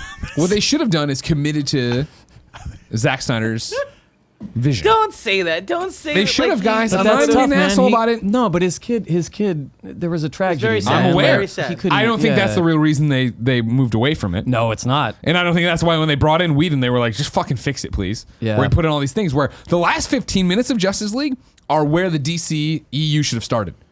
that's a Superman good is point. smiling That's a and good point. happy and joking with Cyborg and this. Well, you and know- he's racing the Flash and everything's great. I finally watched Aquaman. Yeah. Oh, you did? What'd you think? Actually, I enjoyed it. Actually, You did? It was, Yeah. It was. I knew That's what it was something a lot going to about be. you, It was. yeah. I knew it was going to be silly and fun and underwater combat. And I thought there were parts of it that didn't make any sense. But for overall, I was like, I'm actually enjoying this movie. It's fun. It's silly. It is bright and colorful and beautiful. Yeah. And her hair is very red, and that's where it should be. Isn't that's Jason Momoa so cute though? he is. Momoa. Fucking Mimosas are like jacked. drinks. Yes, they are. That man is beautiful. Yeah. Jacked for sure. Like, I didn't buy it, all the bullshit. Like, Joey was like, oh, he's so beautiful. Then I see him in this movie. I'm like, you know what?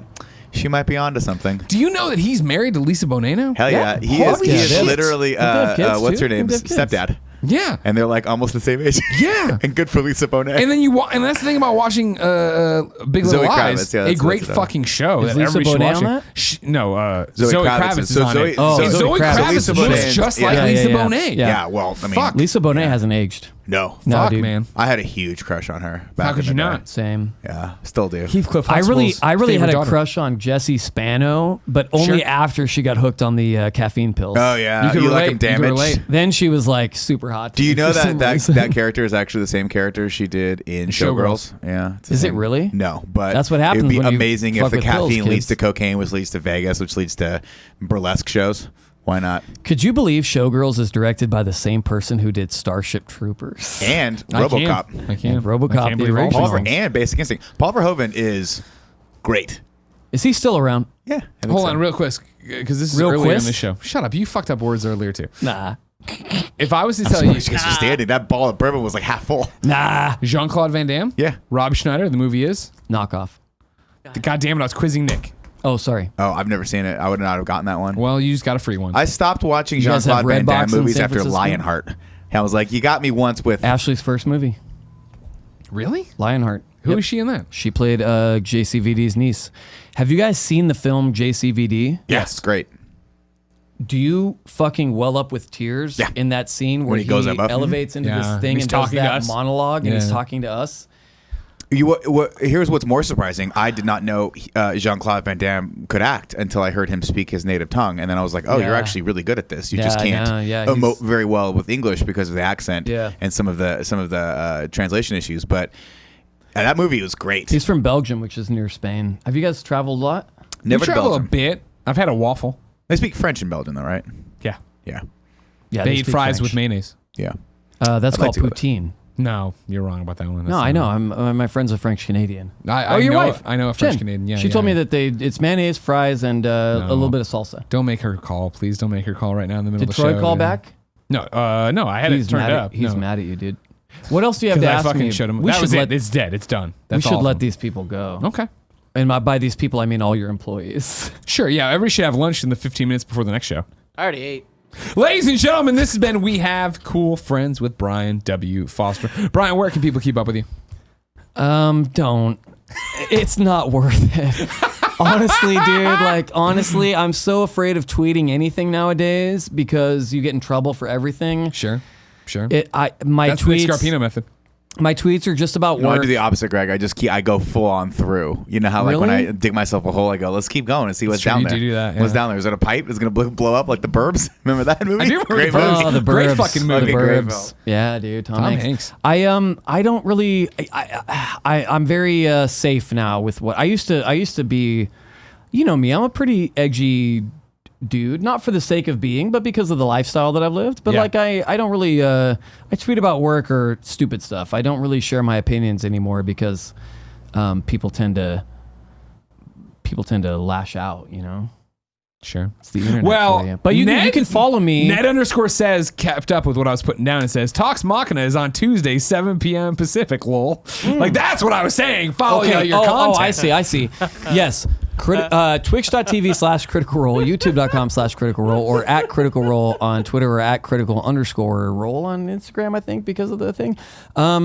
Tuesday night, 7 p.m. Pacific, Talks Machina, and then Between the Sheets is back in August. But watch Critical Role, 7 p.m. Pacific. Do I get to come on Between the Sheets one day? Because you said you had questions Let's for do me. it. Okay. Let's do it, man. Fine, done. All right, Let's cool. do it. That's easy. Yeah. Oh, ladies and gentlemen, remember, Brian's Let's talk awesome. about cancer sucking your dick. Sure. You brought it back. You brought it all the way back around. Yeah, you did do that. That's what we call a pin in it. You know what I mean? A pin in it, Yep. Nick. It's a callback. This has It been is- the final Thanks, Nick. episode. We Have Cool Friends, of course, posts each and every Monday with a brand new cool friend. You can go to patreon.com/kindafunny right now to get the show ad-free and start posting questions Why for ad one. free? Trisha. What if Hirschberger. someone's losing their hair and the RX bar that gives Nope, you the hair you're back? combining the ads. That's not the I'm ad. combining the ads That wasn't because the of- ad. Remember, it's- if you it's like called Critical value. Role and you're watching us for the first time, you can search Game Over Greggy's show, Critical Role. Find the one where we had the cool people from Critical Role on, and they played the game with Male us. pattern baldness I'll put it in the YouTube description as a link you can click on. can be cured by RX bars. Remember, it's on iTunes already. This show, We Have Cool Friends. Subscribe, leave a review. It's on youtube.com/kindafunnygames. Or no, youtube.com/kindafunny. Subscribe there. 7-Eleven was an One day it'll be inside on job. Spotify.